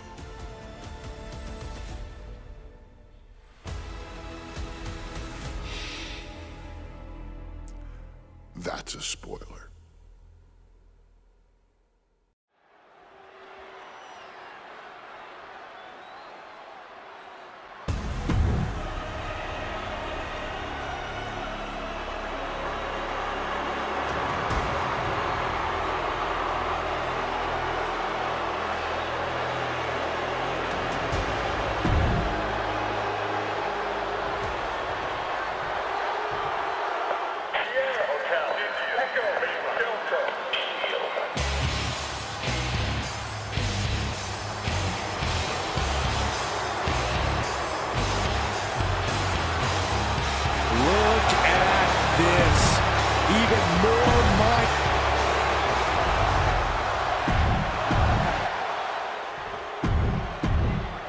And that title, the WWE.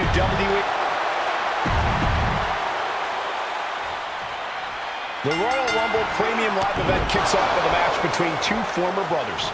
Roman Reigns in his record 516-day reign as Universal Champion versus Seth Rollins, donned in the old gear that they used to wear in the Shield.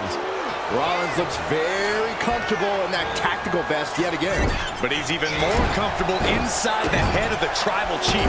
We haven't seen Roman with this type of look, this type of confusion in 500+ days. Leaning on the turnbuckle here.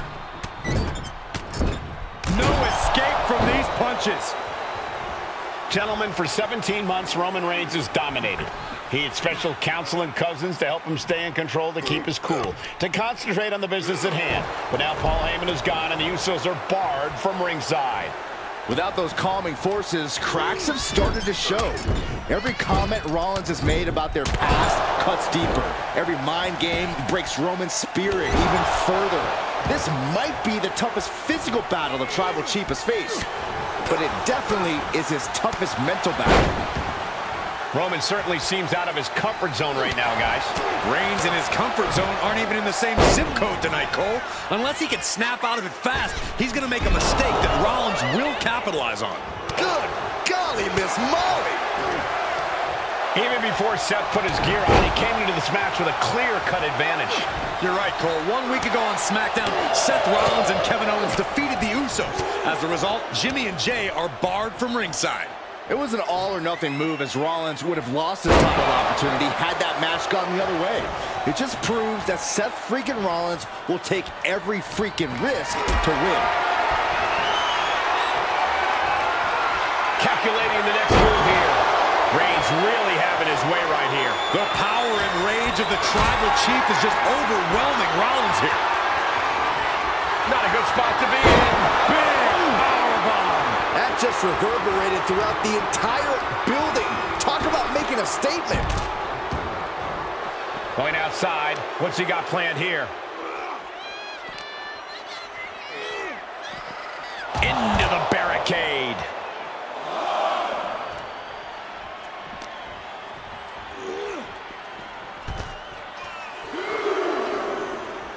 Sky high. Got out of the way, but can he capitalize?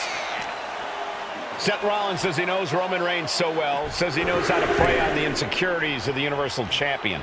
Rollins knew there was one thing that Roman covered for the title. Shoulder up even before a 1 count. How did he do that? Rollins landing awkward outside. Headed to the outside. But for what reason? Oh, man, right into the steel steps.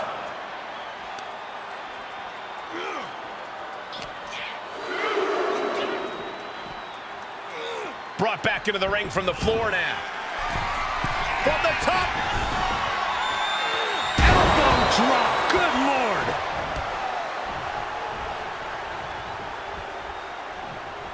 What a counter by Rollins. I have to admit, it's a pretty cold move for Rollins to just take the years of history the Shield had and turn it into a joke here tonight. It's appalling, Saxton. Rollins has always treated that sacred history as a joke. Now we know that Roman Reigns is a loyal man, a family man. What Seth Rollins did to his family 8 years ago was cowardly. Now it's time for Rollins to pay. 2. A kick out at 2. Getting dangerously close to ending it all there. Roman had that scouted. Superman punch from Reigns. Absolutely laid Rollins out. And now Reigns can finally overcome his former Shield brother. He's hurled out and crashes down to the floor.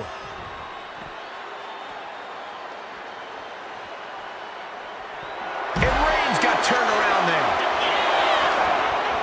Lined him up. Boom! Knock him down. Ouch.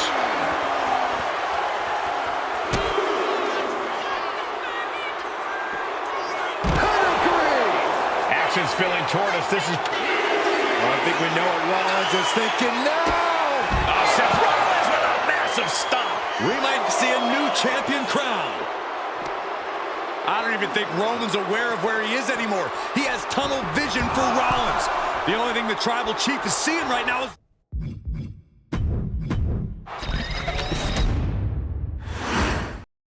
Bell rings and the WWE Universal title is on the line. Roman Reigns over 500 days as Universal Champion, but nobody has been in his head like his old brother in arms, Seth Rollins.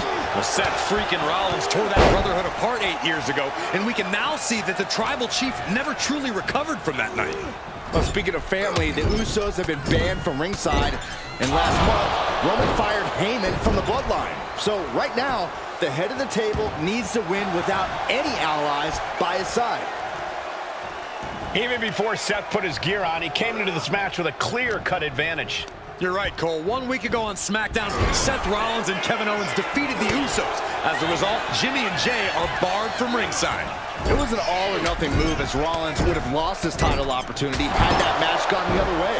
It just proves that Seth freaking Rollins will take every freaking risk to win. Rollins can't find any reprieve right now. The power and rage of the Tribal Chief is just overwhelming Rollins here. Placing him in the corner. Non-stop blows. You want to wear your Shield gear? You want to play mind games with the head of the table, Seth? This is what you get. Be prepared for the wrath of the Tribal Chief.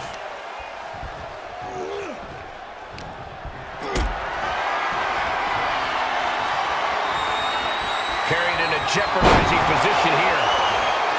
Seth Rollins says he knows Roman Reigns so well, says he knows how to prey on the insecurities of the Universal Champion. Rollins knew there was one thing that Roman Reigns could never, ever get over, that it was Seth Rollins who chose to end the Shield. That blow to the back of Roman Reigns with a steel chair so many years ago broke up perhaps the greatest faction in WWE history. Who would have thought that moment would still loom so large and be the biggest key to victory for Seth freaking Rollins? He gets sent straight down to the floor. Looks like he's got something in mind for ringside here. Roman certainly seems out of his comfort zone right now, guys. Reigns and his comfort zone aren't even in the same zip code tonight, Cole. Unless he can snap out of it fast, he's going to make a mistake that Rollins will capitalize on.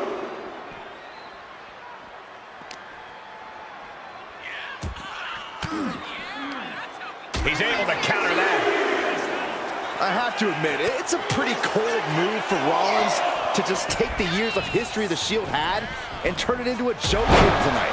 It's appalling, Saxton. Rollins has always treated that sacred history as a joke. Now we know that Roman Reigns is a loyal man, a family man. What Seth Rollins did to his family 8 years ago was cowardly. Now it's time for Rollins to pay. And he's going to the outside, which will start a countout. What a spear by Reigns! The champ delivering when it counts. I don't even think Roman's aware of where he is anymore. He has tunnel vision for Rollins. The only thing the Tribal Chief is seeing right now is red. And heaven have mercy. And here's Reigns now, misses wildly with the clothesline attempt. Spear! Spear by Reigns! Roman Reigns from out of nowhere with a spear! That could end it for Rollins if Roman could just make the cover. Roman trying to fight through the pain. Oh my, guys. Guys, look at what Rollins is doing.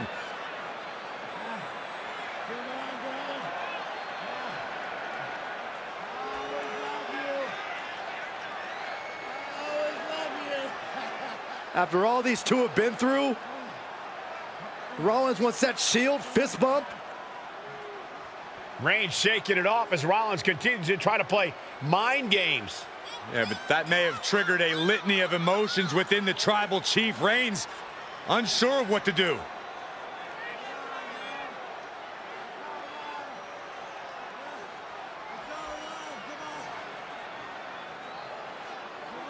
Roman Reigns determining what to do now. Will he slay his former brother? Reigns now. Look, gonna lock in the guillotine. Submission Well, there's move your locked answer. in. Submission move locked in. Rollins in major peril right now. Rollins looking like he's starting to fade.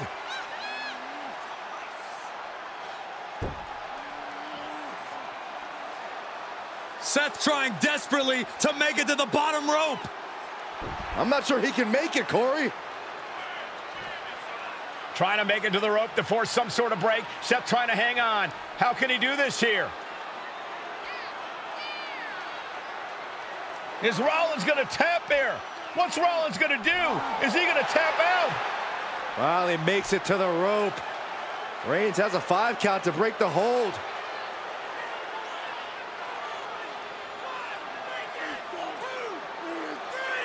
And Reigns breaks the hold here. Roman breaks the hold, and this match continues. It just shows you how locked in Roman Reigns is to winning this match.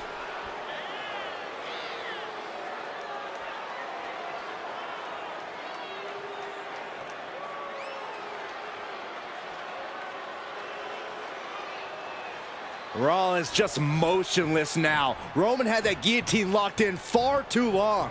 Well, the oxygen slowly circulating through Seth again, but I feel it's just a matter of time. The fun and games Rollins has been playing has pushed the Tribal Chief past his boiling point. Oh, goodness, blasted right into the corner.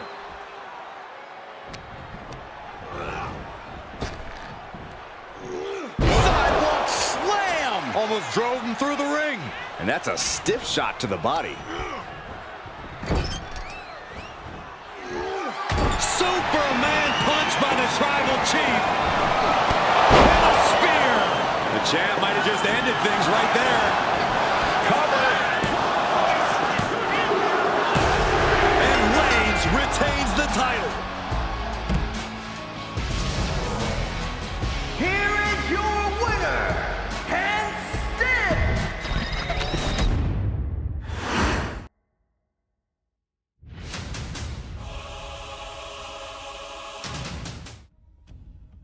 I'm the last guy to knock a revolution. I've led a few of those, you know. I admire revolutionaries. I respect evolutionaries. They are the lifeblood of the bloodline. So when Solo Sikoa seized the moment and became the tribal chief in Roman Reigns' absence, I didn't like it. I don't even think I respected it. But something deep down in me admired it. That took some forward thinking. I'm the chief now! Now we all know what happened when the OG bloodline, led by Roman Reigns, faced the new rogue bloodline, led by Solo Sikoa, in the War Games. But there was a discussion here while planning the WWE 2K25 showcase that has me, your wise man, admittedly a little intrigued. What if War Games was limited to only OG bloodline, no honorary uses, versus Solo's rogue bloodline, no honorary uses? It's 4-on-4 Roman Reigns. The Usos, Sami Zayn, versus Solo Sikoa, Tama Tonga, Tonga Loa, and the most dangerous new competitor WWE has ever seen, the Samoan werewolf Jacob Fatu. What happens then? This is your moment to determine who is the real bloodline. This is your moment to determine who is the only bloodline. This is where the bloodline's legacy and the bloodline's future is in your hands.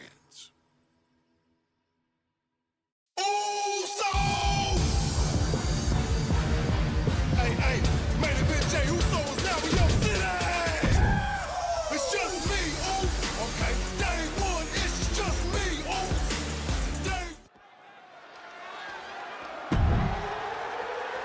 The following contest.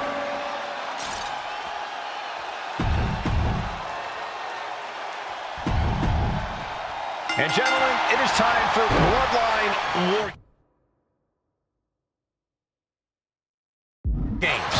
Roman Reigns, the Usos, and Sami Zayn versus Solo Sikoa, Tama Tonga, Tonga Loa, and Jacob Fatu.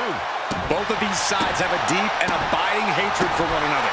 Solo felt he was held down. His crew never called up during Roman's time as the Tribal Chief. But most of the men on Roman's side were unceremoniously removed from the bloodline, courtesy of Solo Sikoa. And those who weren't have faced continued attacks from the new bloodline. And the winners tonight are very likely to be considered the true bloodline by the WWE Universe. Let's see who comes out on top tonight. Oh, he had the wherewithal to counter Jacob. 8 men in this war, but one seems to be fighting his own internal battle. That man, Jimmy Uso. He's currently on Team Roman, but this might be an instance of the enemy of my enemy is my friend. Well, Jimmy had clashes with Roman. He went to war with his brother Jay, but the men who put Jimmy on the shelf for months stand across the ring. Jimmy's out for every member of Solo Squad tonight, and he'll deal with the rest of his fractured family later. Before War Games officially starts, what do you guys think is the key to the old school bloodline coming out on top? Every one of these men is a proven main eventer, Michael, but that won't be enough if they can't stay on the same page. Yeah, given how united Solo's team is, I don't think even the Mount Rushmore of WWE could handle the new bloodline. Roman and his crew need to remember what bonded them, what made their team Uzi, and work as a real team. Just one last time. Into the neck breaker, beautiful. From the top. Diving headbutt. Enters the ring and Oh, a spear! Jacob Fatu's got a problem here. If there's one man here with the most to prove, it's got to be Tonga Loa. We've often seen that the man with the most to prove ends up being the difference maker in War Games. Many folks think Tonga Loa is just a foot soldier for Solo. But let's not forget, this man is the son of Haku. Just like his father, Tonga Loa truly excels in a brawl. And there is no bigger brawl than War Games. Repeated hits like that are going to add up very quick. Plenty of damage being dealt here. Ooh! He gets out of the way. Punch right in the head.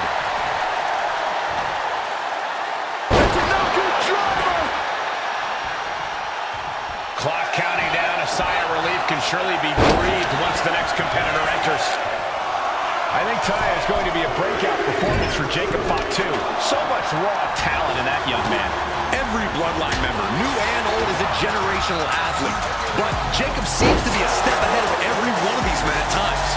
Many already believe Jacob can take the mantle as the leader of the Bloodline. If he... Overkick! It is over! No doubt, Sammy just ended this. Flapjack! Way up there. Boom! Tremendous pressure being applied in this head crack.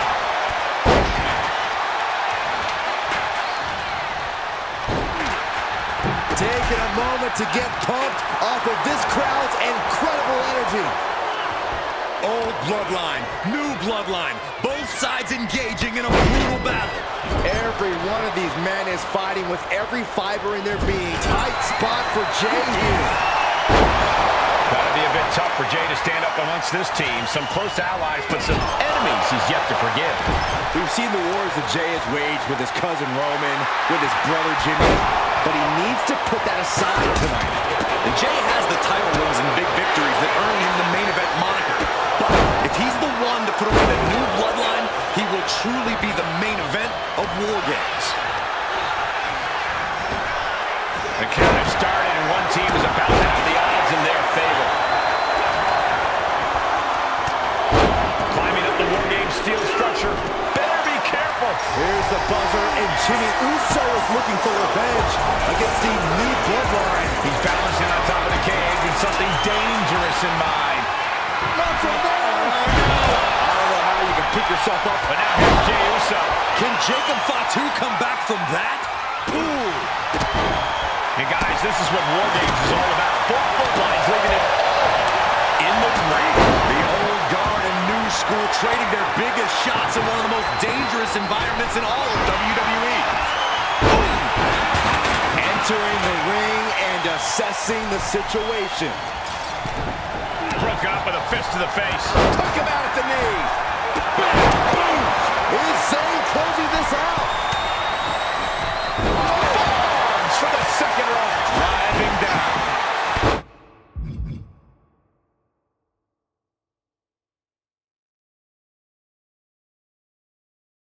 Now, laser focused on the temple and back of the neck.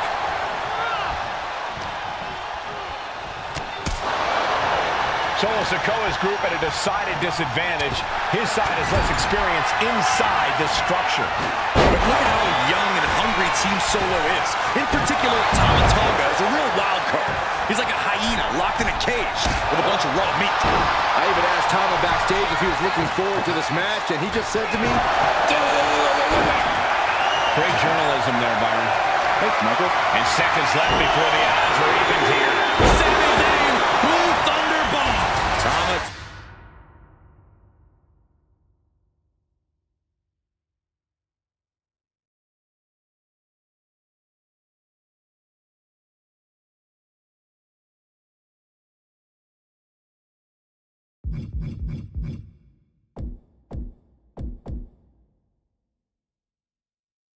Tonga looking to get wild inside War Games alongside his Bloodline.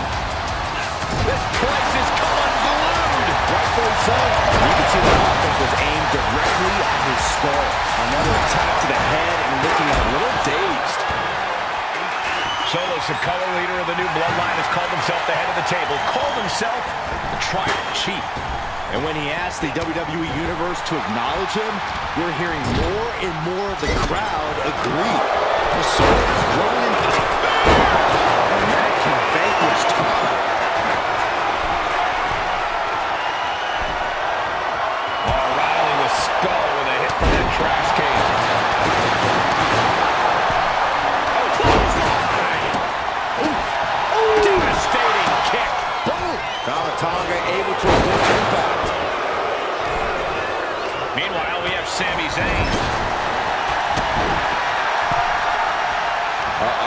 This is not going to be nice. This is going to be nasty. All about winning, no matter what it takes. Superplex! Landing with the double axe handle. Sami Zayn grew so much as a member of the Bloodline, it really gave him a sense of self-worth. Yeah, but on that top rope, soul splash. Jimmy with a game ender. And the Tribal Chief is now entering Bloodline War Games. Searching under the ring now. This can't be good. Battling in the unforgiving no man's land between the two rings.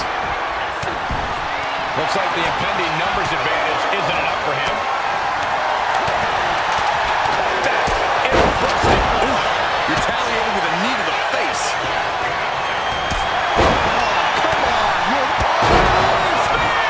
Can Jacob Fatu come back from that? Claw in the face. Is this necessary? Look at the amount of members on each team now. This truly has the potential to become one-sided. Lift off. Striking with the knee drop. So precise.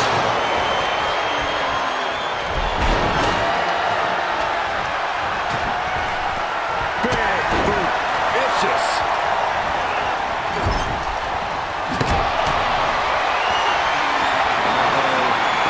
Sami Zayn setting up something spectacular here, looking for the home run.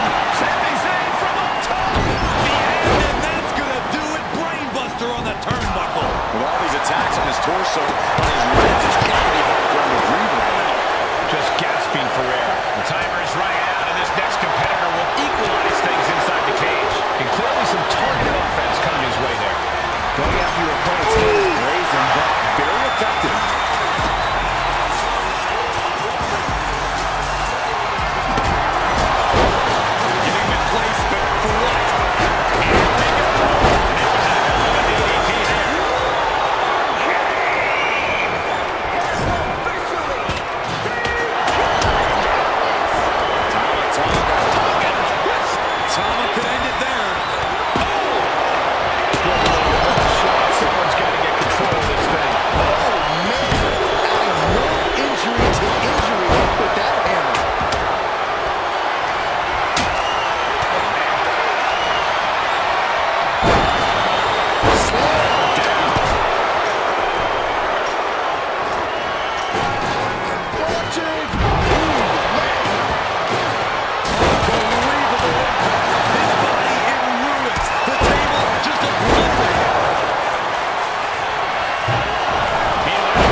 Fatu come back from that?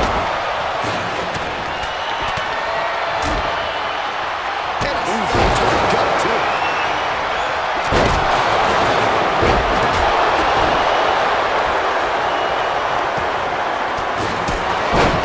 He answers right back. Roman Reigns setting up.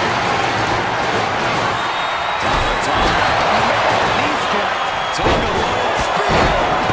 Can Jacob Fatu come back from that? Snapmare could set something else up.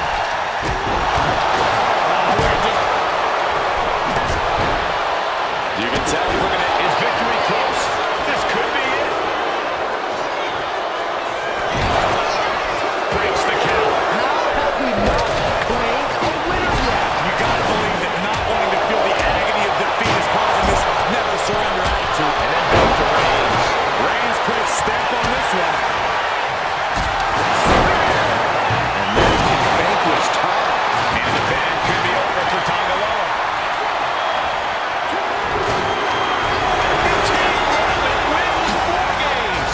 The new bloodline has fallen. Here are your winners, Roman Reigns.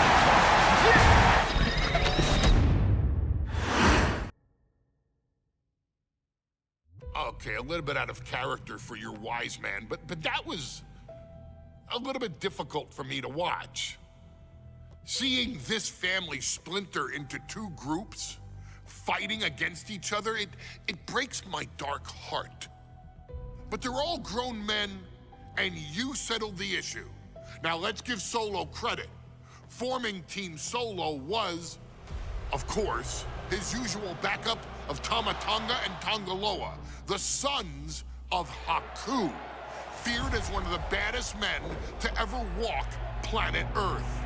Along with them, the Samoan werewolf, Jacob Fatu, son of Tama, also known as TK All Day, the Tonga Kid, another fearsome competitor from WWE's golden era. But did you know that Haku and Tama once comprised one of WWE's most impressive tag teams? Haku had been considered family by the Dynasty for years on end, and his teaming with Tama, brother of Rikishi, solidified this for eternity. The Islanders were a formidable test for any tag team in WWE in the late 1980s, competing against teams like the Hart Foundation and the British Bulldogs. Initially fan favorites, the two would embrace a more hard-nosed approach and even teamed up with WWE Hall of Famer Bobby the Brain Heenan, finding even more success. The team flawlessly merged aerial excellence, martial arts mastery, and some good old-fashioned Islander grit. Perhaps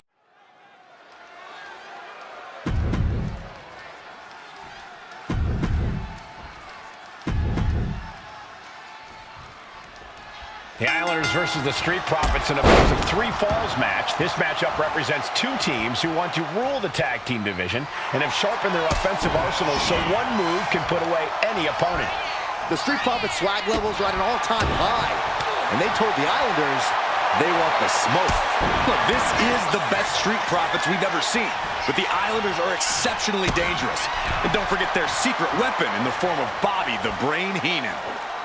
Oh, jeez. Take all the wind out of you. We're watching 2 great teams at work right now, but with the talent at this level in the ring, you have to wonder, are there any possible breakout single stars here? Every one of these men has that sort of potential, Michael. I mean, Montez Ford has had moments of single success, competing in many high-profile matches on his own. Though you'd be doing a great disservice to Angelo Dawkins, who has an equally impressive skill set should he go solo. And of course, both Islanders competed separately for a time in WWE before joining up, so you know that Tama and Haku can once again dominate as single stars. Corey, you've competed in these types of matches before. What's the key to victory for Haku and Tama? It's crucial for the Islanders to win the first fall as early as possible. To do that, they've got to either isolate Ford or Dawkins and block their path to make an attack. Big kick to the gut and a clubbing forearm. Look, I get that the Islanders are brutal, but when I look at Haku, I kind of see something royal about him. Are you kidding me, Saxton? Haku's a big, mean dude who loves to brawl. Nothing about him says royalty. Though Bobby Heenan does seem intent on taking the Islanders to the top of WWE, perhaps becoming king of the ring, is on that path. Oh, skullboard! Shoulders down here! He kicks out with authority. It is going to take a lot more to keep him down. Able to capitalize on Ford's mistake. Whoa! Using their body as an absolute weapon. And the kibosh being put on Montez Ford there. Oh, look out!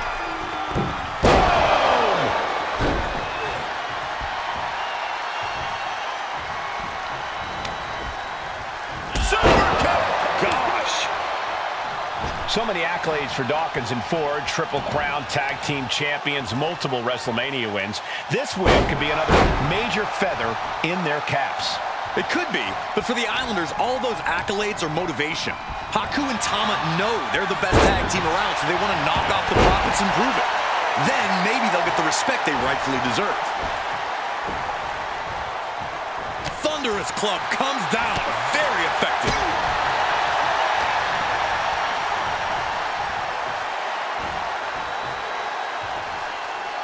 Well-executed suplex.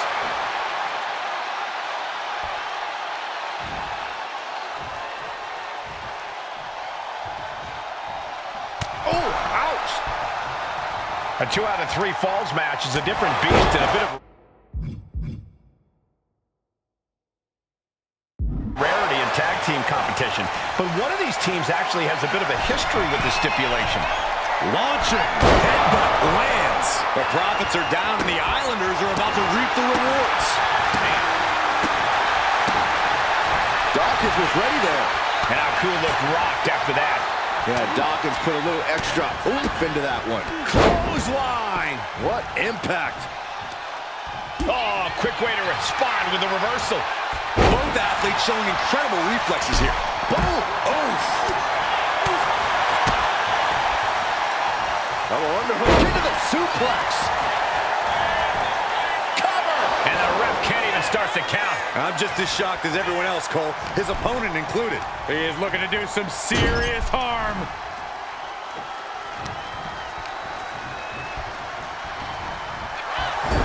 Something that Tez and Dawkins need to watch out for tonight is the presence of Bobby the Weasel Heenan. He'll do anything for his clients. Don't you dare disparage the brain, Saxton. Heenan is indeed a wise man who has quickly brought the Islanders up the ranks. They'll be tag champions in no time.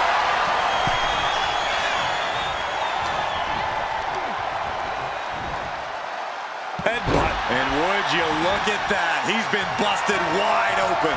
This is not good. Bring a steel chair into play here. He gets the tag. Face first into the chair. Oh, God.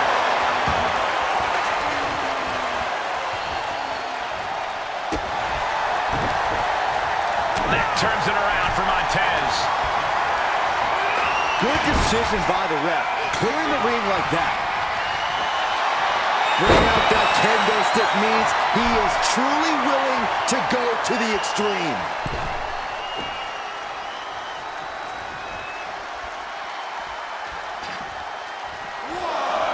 Montez Ford getting ready. Ooh. He manages to reverse. Oh, vicious headbutt. Rattling our announce desk. I don't know what's coming next, but it's not good. Incoming. Up on the shoulders. Down in a hurry.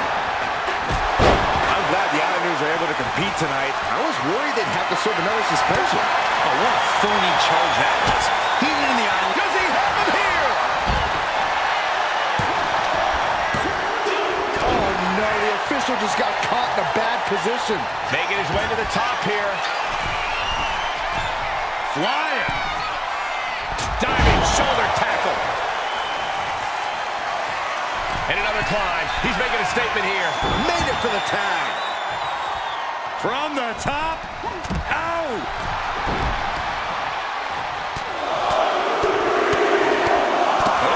That was just malicious. Insulting. Target is set on Haku. He's in peril.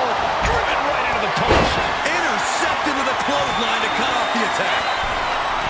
This is a big night for the Street Profits. Their party cups are filled to the brim tonight. I took a sniff of it, and it nearly knocked me out. I've seen tap water knock. He wants it one more time. Headbutt right on the mark. And the Islanders just sent the Profits up in smoke. An important fall for him here. This is a man possessed. From the top. The Profits battling with every ounce of their souls. Sky high, flying headbutt. Will Dawkins recover? 2 count. Second fall for the Islanders, and they beat the Profits. Here are your winners.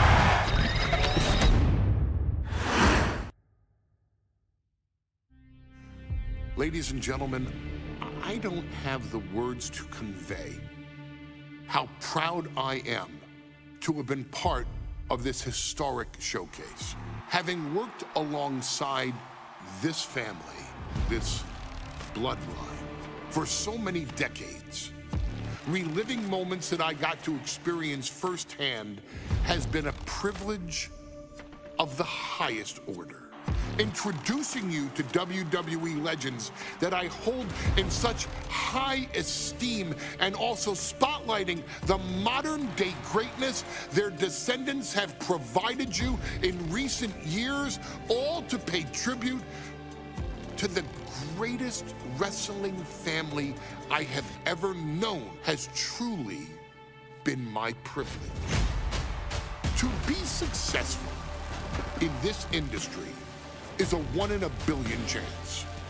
To see one bloodline continuously pump out superstar after superstar, champion after champion, generation after generation, is a testament not only to the skills they possess, but also to the work they put in to become absolute masters of their craft.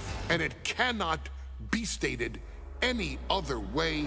This dynasty, this family, this bloodline has mastered every single solitary aspect of professional wrestling. And by reliving their magnificent history, you've begun your path of mastery as well. You've conquered former champions, righted some very egregious historical wrongs, survived war games, and even settled the question as to who the true tribal chief really is. You've unlocked WWE legends who are now ready to unleash their special brand of offense on current WWE superstars who didn't think they'd ever have to face these classic competitors like Haku or the Wild Samoans. It wasn't easy, and you definitely had to get a little oozy along the way. But you showed that bloodline spirit and determination, and now you stand at the top of the mountain.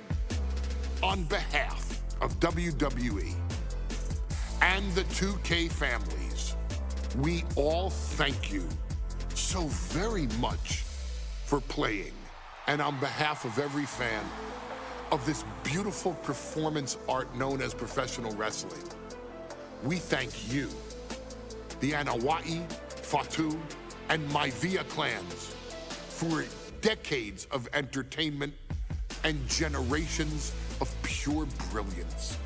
for creating greatness with your hard work and sharing it with all of us so freely. Before we go, we do have one last surprise for you at home. Now that you've showcased your skills and earned a spot as an honorary Uso, it's time for you to choose who rules your WWE Universe as the Tribal Chief. Is Roman Reigns still your Tribal Chief, or have you thrown in with the attempted coup by Solo Sikoa? Do you want to see Tamina finally rule over everyone, or is it TK all day, every day, don't you say?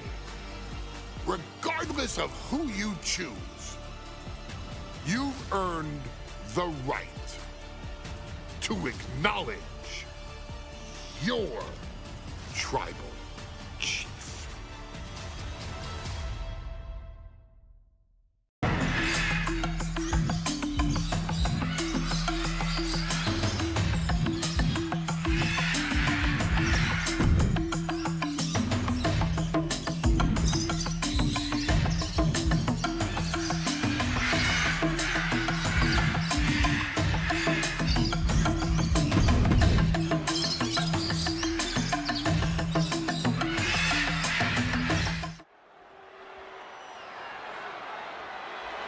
The following match is the 2K Showcase Tribal Gauntlet. The winner of this match will be acknowledged as your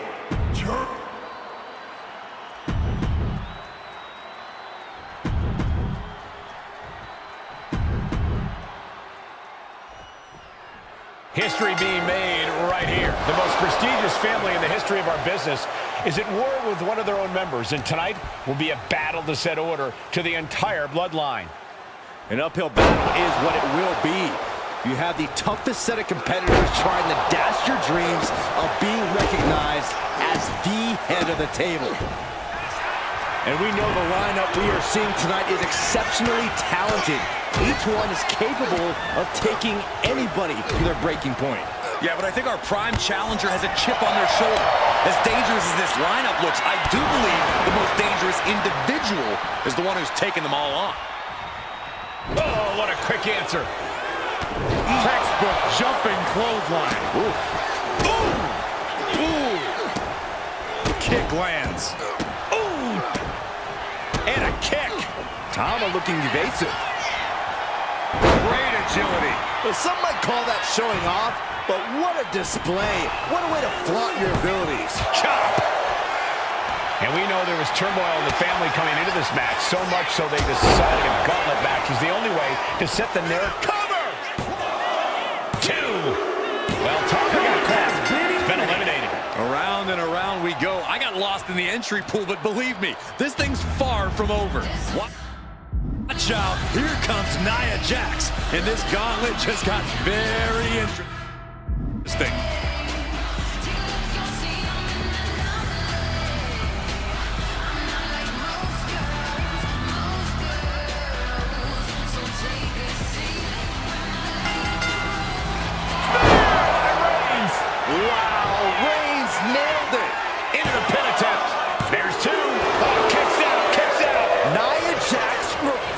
To quit. Impressive resilience from Jax here tonight. And Reigns absolutely can't believe it, but he cannot let that slow him down. And let's not lose the reason for this match, the right, no, the honor to have sole possession of the seat that stands at the head of the table. Well, if you can survive tonight, you will be at the top of the mountain, casting an enormous shadow over every possible challenger. I'm already intimidated thinking about the Ulafala adorned around this superstar's shoulders. Textbook jumping clothesline. Oof. Oh, what a kick! Eludes the attack. Clothesline! These attacks taking their toll on her a little. Oh, perfect kick. Oh! She managed to avoid that offense. A rare spot of trouble for Nia. Nia needs to find that irresistible force once more. And as cruel as this match might seem, let's not forget, this is family. And right or wrong, however a family settles their disputes needs to be respected. Well, one can even ask if this is a fight to fix a family or a night to control an entire business. That's hard to say, Byron, when the family business is all about fighting.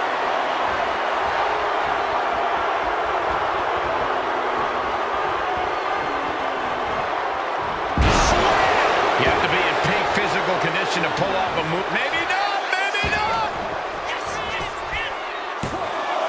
She kicks out with authority after two. Somehow, some way. Boom!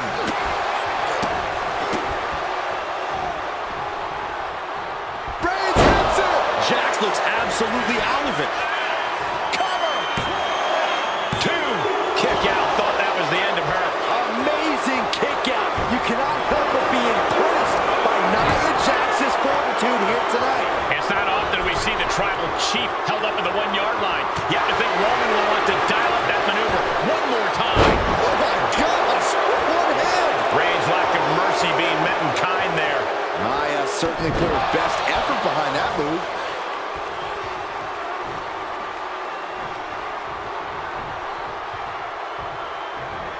Reigns with a Superman punch!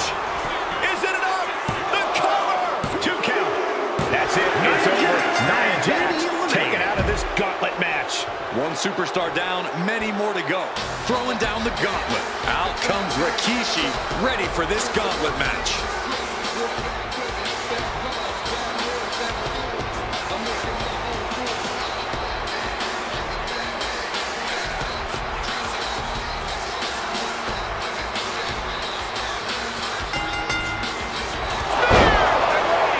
Reigns got all of it. Off into the pin. There's two. He's still in this fight. Somehow, someway, escapes defeat. Still alive. And after all that, Roman Reigns still hasn't ended this battle.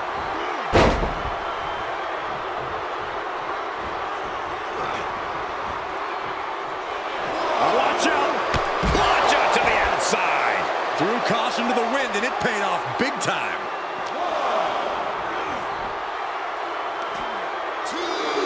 And he tosses it back in now. Reigns heads up. This is going to be good. Up high. What a splash. I don't care how much you train, you can't prepare for a commercial airline to come crashing down on you like that. Roman's on a roll here. And bit by bit, Reigns chipping away at the competition. Up into the fireman's carry. And turn it into flapjack.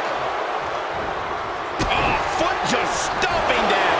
Timed his defense perfectly. And Rikishi with a counter.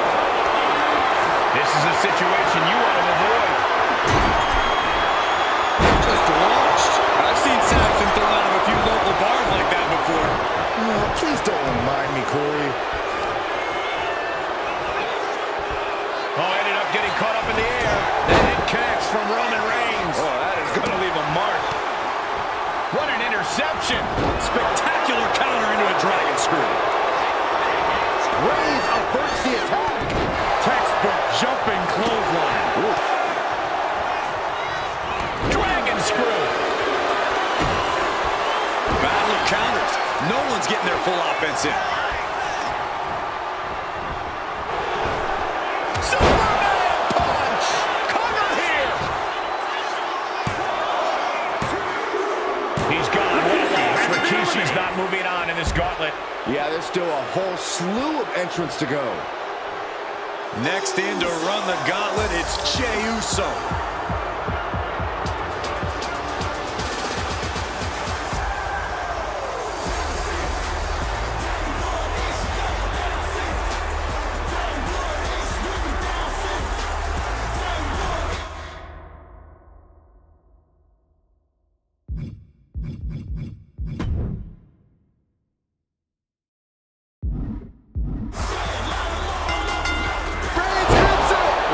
Jey, his lights are off. What a spear by Reigns. Wow, Reigns nailed it. Cover. Two. That's it. Jey Uso's got banned from this gauntlet match. Still this gauntlet match, we still have 5 more contestants on the list. Gauntlet time for Tonga Loa. Here we go.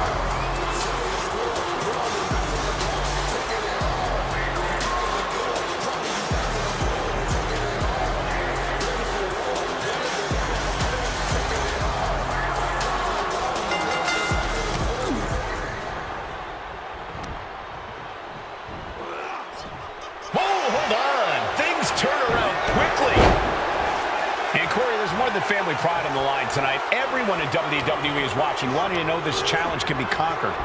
And think about the bragging rights. If you run through the gauntlet of one of the most prestigious families in all of wrestling, you will automatically be considered the toughest badass walking this earth. Taking flight! From the top with a splash! The sheer force of that landing was probably enough to fracture a few bones. Pulled back in, belly-to-belly suplex. Tonga Loa is waiting a bit right now. Any attempts of offense from Tonga Loa are being sapped. Belly-to-belly suplex. I don't think people realize the amount of strength it takes to hurl someone like that. And Tonga Loa gets knocked off his game there. Roman not backing down at all. A shot like that to the ego can really shake you up mentally. Big elbow drop. Dropping the elbow. Manages to slip out of the way.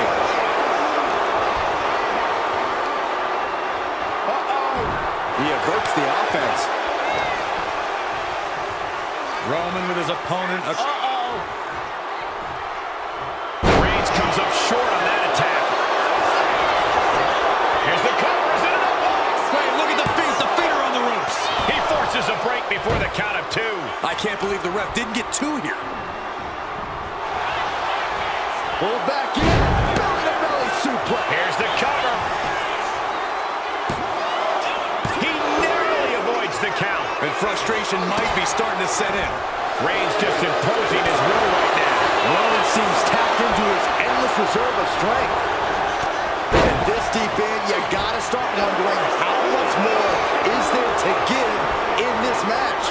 What an incredible display of human resilience we've seen here. Waiting for him to get back on his feet so he can strike. And he turned it around. Roman Reigns with a schoolboy pinning combination. No! And into the count. 2. Pushes through after 2. Close call. That was almost lights out. Targets the gut to end the offense. Golly, that sounded rough. He is looking to do some serious harm. Right to the ribs.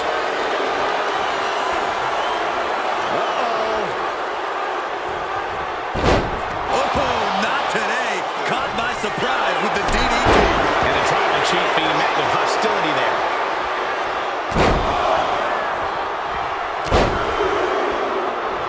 Unleashing a barrage on their opponent. Wait.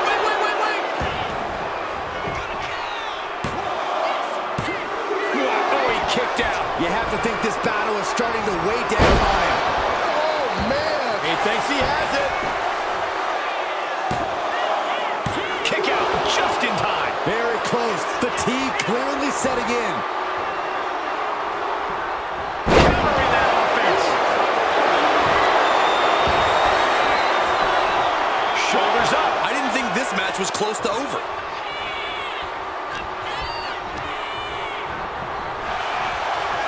Pulled back in. Belly-to-belly suplex. Not the prettiest thing you'll ever see, but it sure looks effective from here. Tagged with a punch. Oh, what a punch. That's how you stop your opponent. Superman punch from Reigns. Cover. There's 2. There it is. Tonga Loa is out of this match. That's an elimination, but this isn't the end of the road. We still have 4 more entrants to go. Time for Haku to enter the gauntlet and prove something.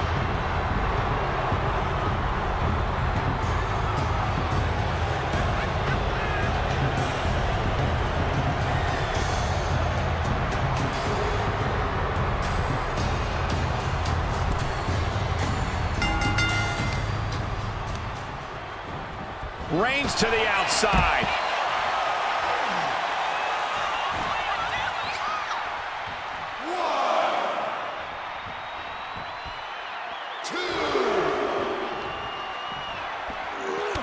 Textbook jumping clothesline. Oof. The suspense this crowd is feeling is palpable. They are waiting with bated breath for what's to come next.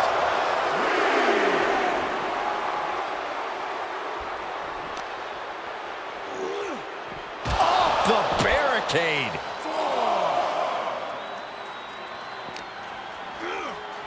Driven into the barricade.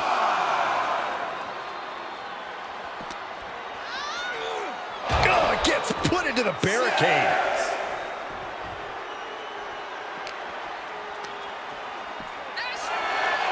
Gotta get back into the ring quickly. Otherwise, this match is over.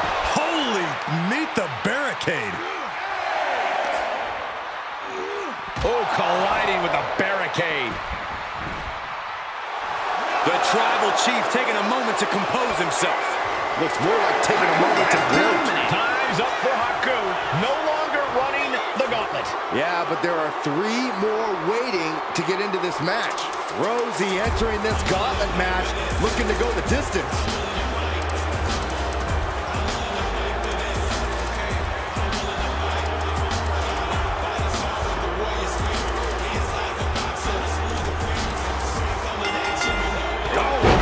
Line. And at this point in the gauntlet, are you gentlemen stunned by how long this... Can Rosie survive this? And shoulders are down. 2. What? Only 2? Man, oh man, what resilience. He's got to be running on instinct alone. I don't believe it. Reigns has ended so many matches that way, but this one just took an unexpected turn.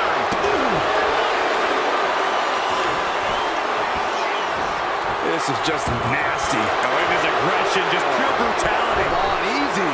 Look, the most intelligent competitor in a battle knows that there are many roads to victory, including the low road. And he goes crashing to the outside. From the top. All the way to the outside. From all the way up. Wasted no time flying out to the floor. Thrown out of ringside and back to the mat.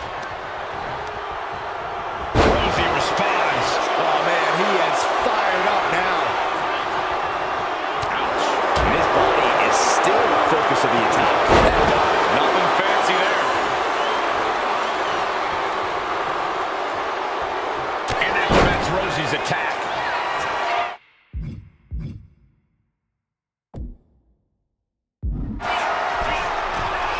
From the top. Elbow drop. Dropping the elbow.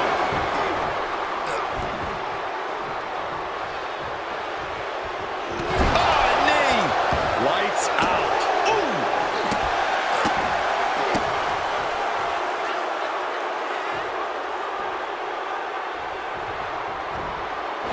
Nice takedown. Stack them up. He may get the 3 count right here. I think so. Rosie's out of here. Eliminated from this gauntlet match. They are out of here, but we still have 2 more participants hoping to run the gauntlet. Coming our way in the gauntlet now is Umaga.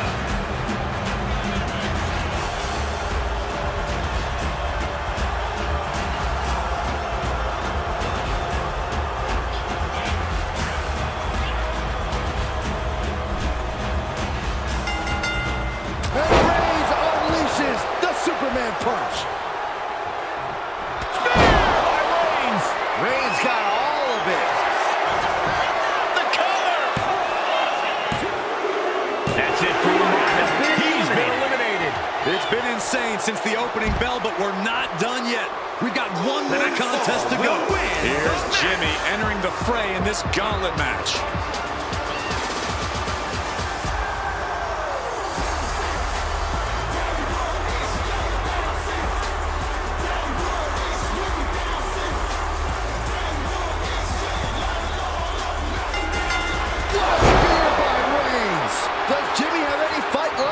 And he's going to the top.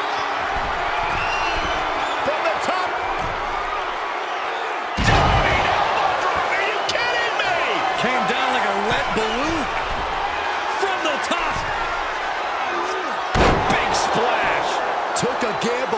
Reigns took a gamble again and hit the jackpot twice.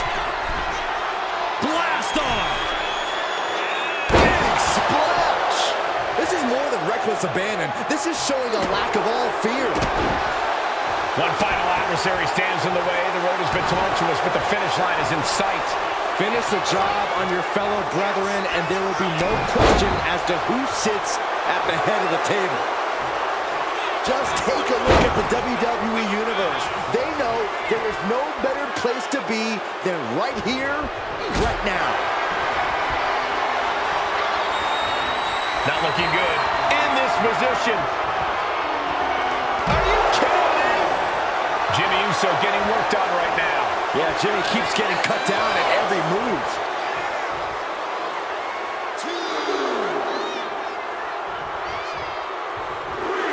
Here we go. Launch out to the outside.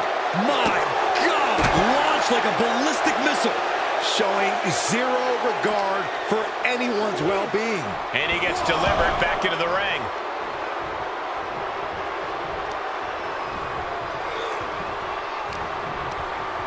Sent out of the ring the hard way.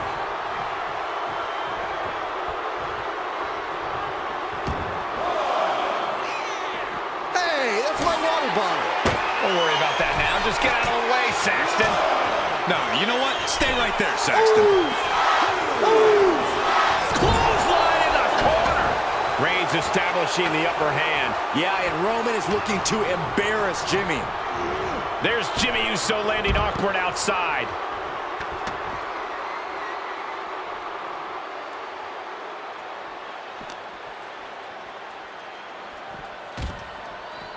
Counter. He knew just what to do.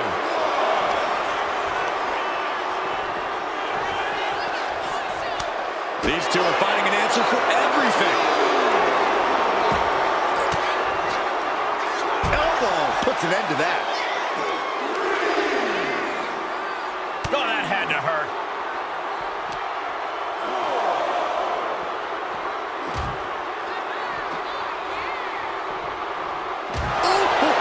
We're getting a little too close for my comfort, guys. Caught with that sharp elbow. Oh, we have to get the hell out of the way. Time for him to get back in the ring. No one wants a count out here.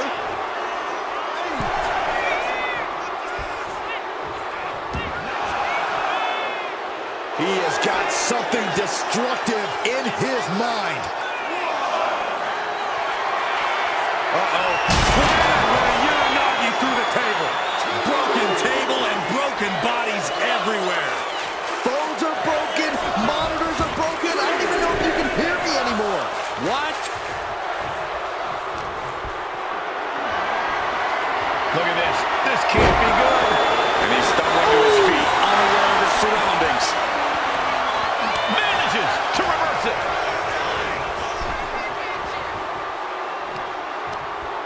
Brought in the hard way.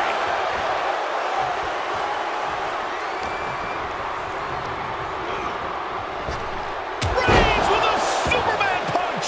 Watch out, Oos. The big dog is off his chain. The head of the table cinches it in. Now the guillotine choke has taken out so many superstars. And the ropes will break the hold. He certainly won. And does Jimmy have enough time to recover? Kicks out. What do you have to do to put this guy away?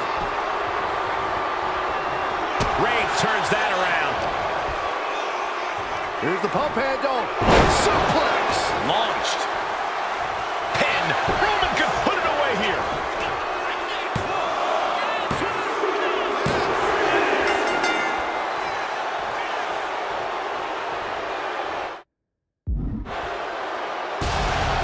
What a decisive victory for Roman Reigns. Just incredible.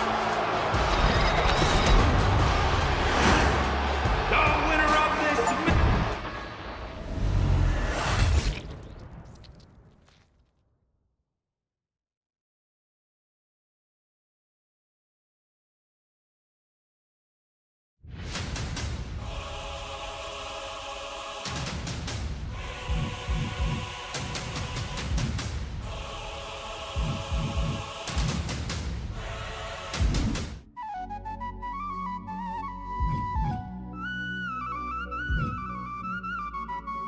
con l'Arabi o lo hará ya.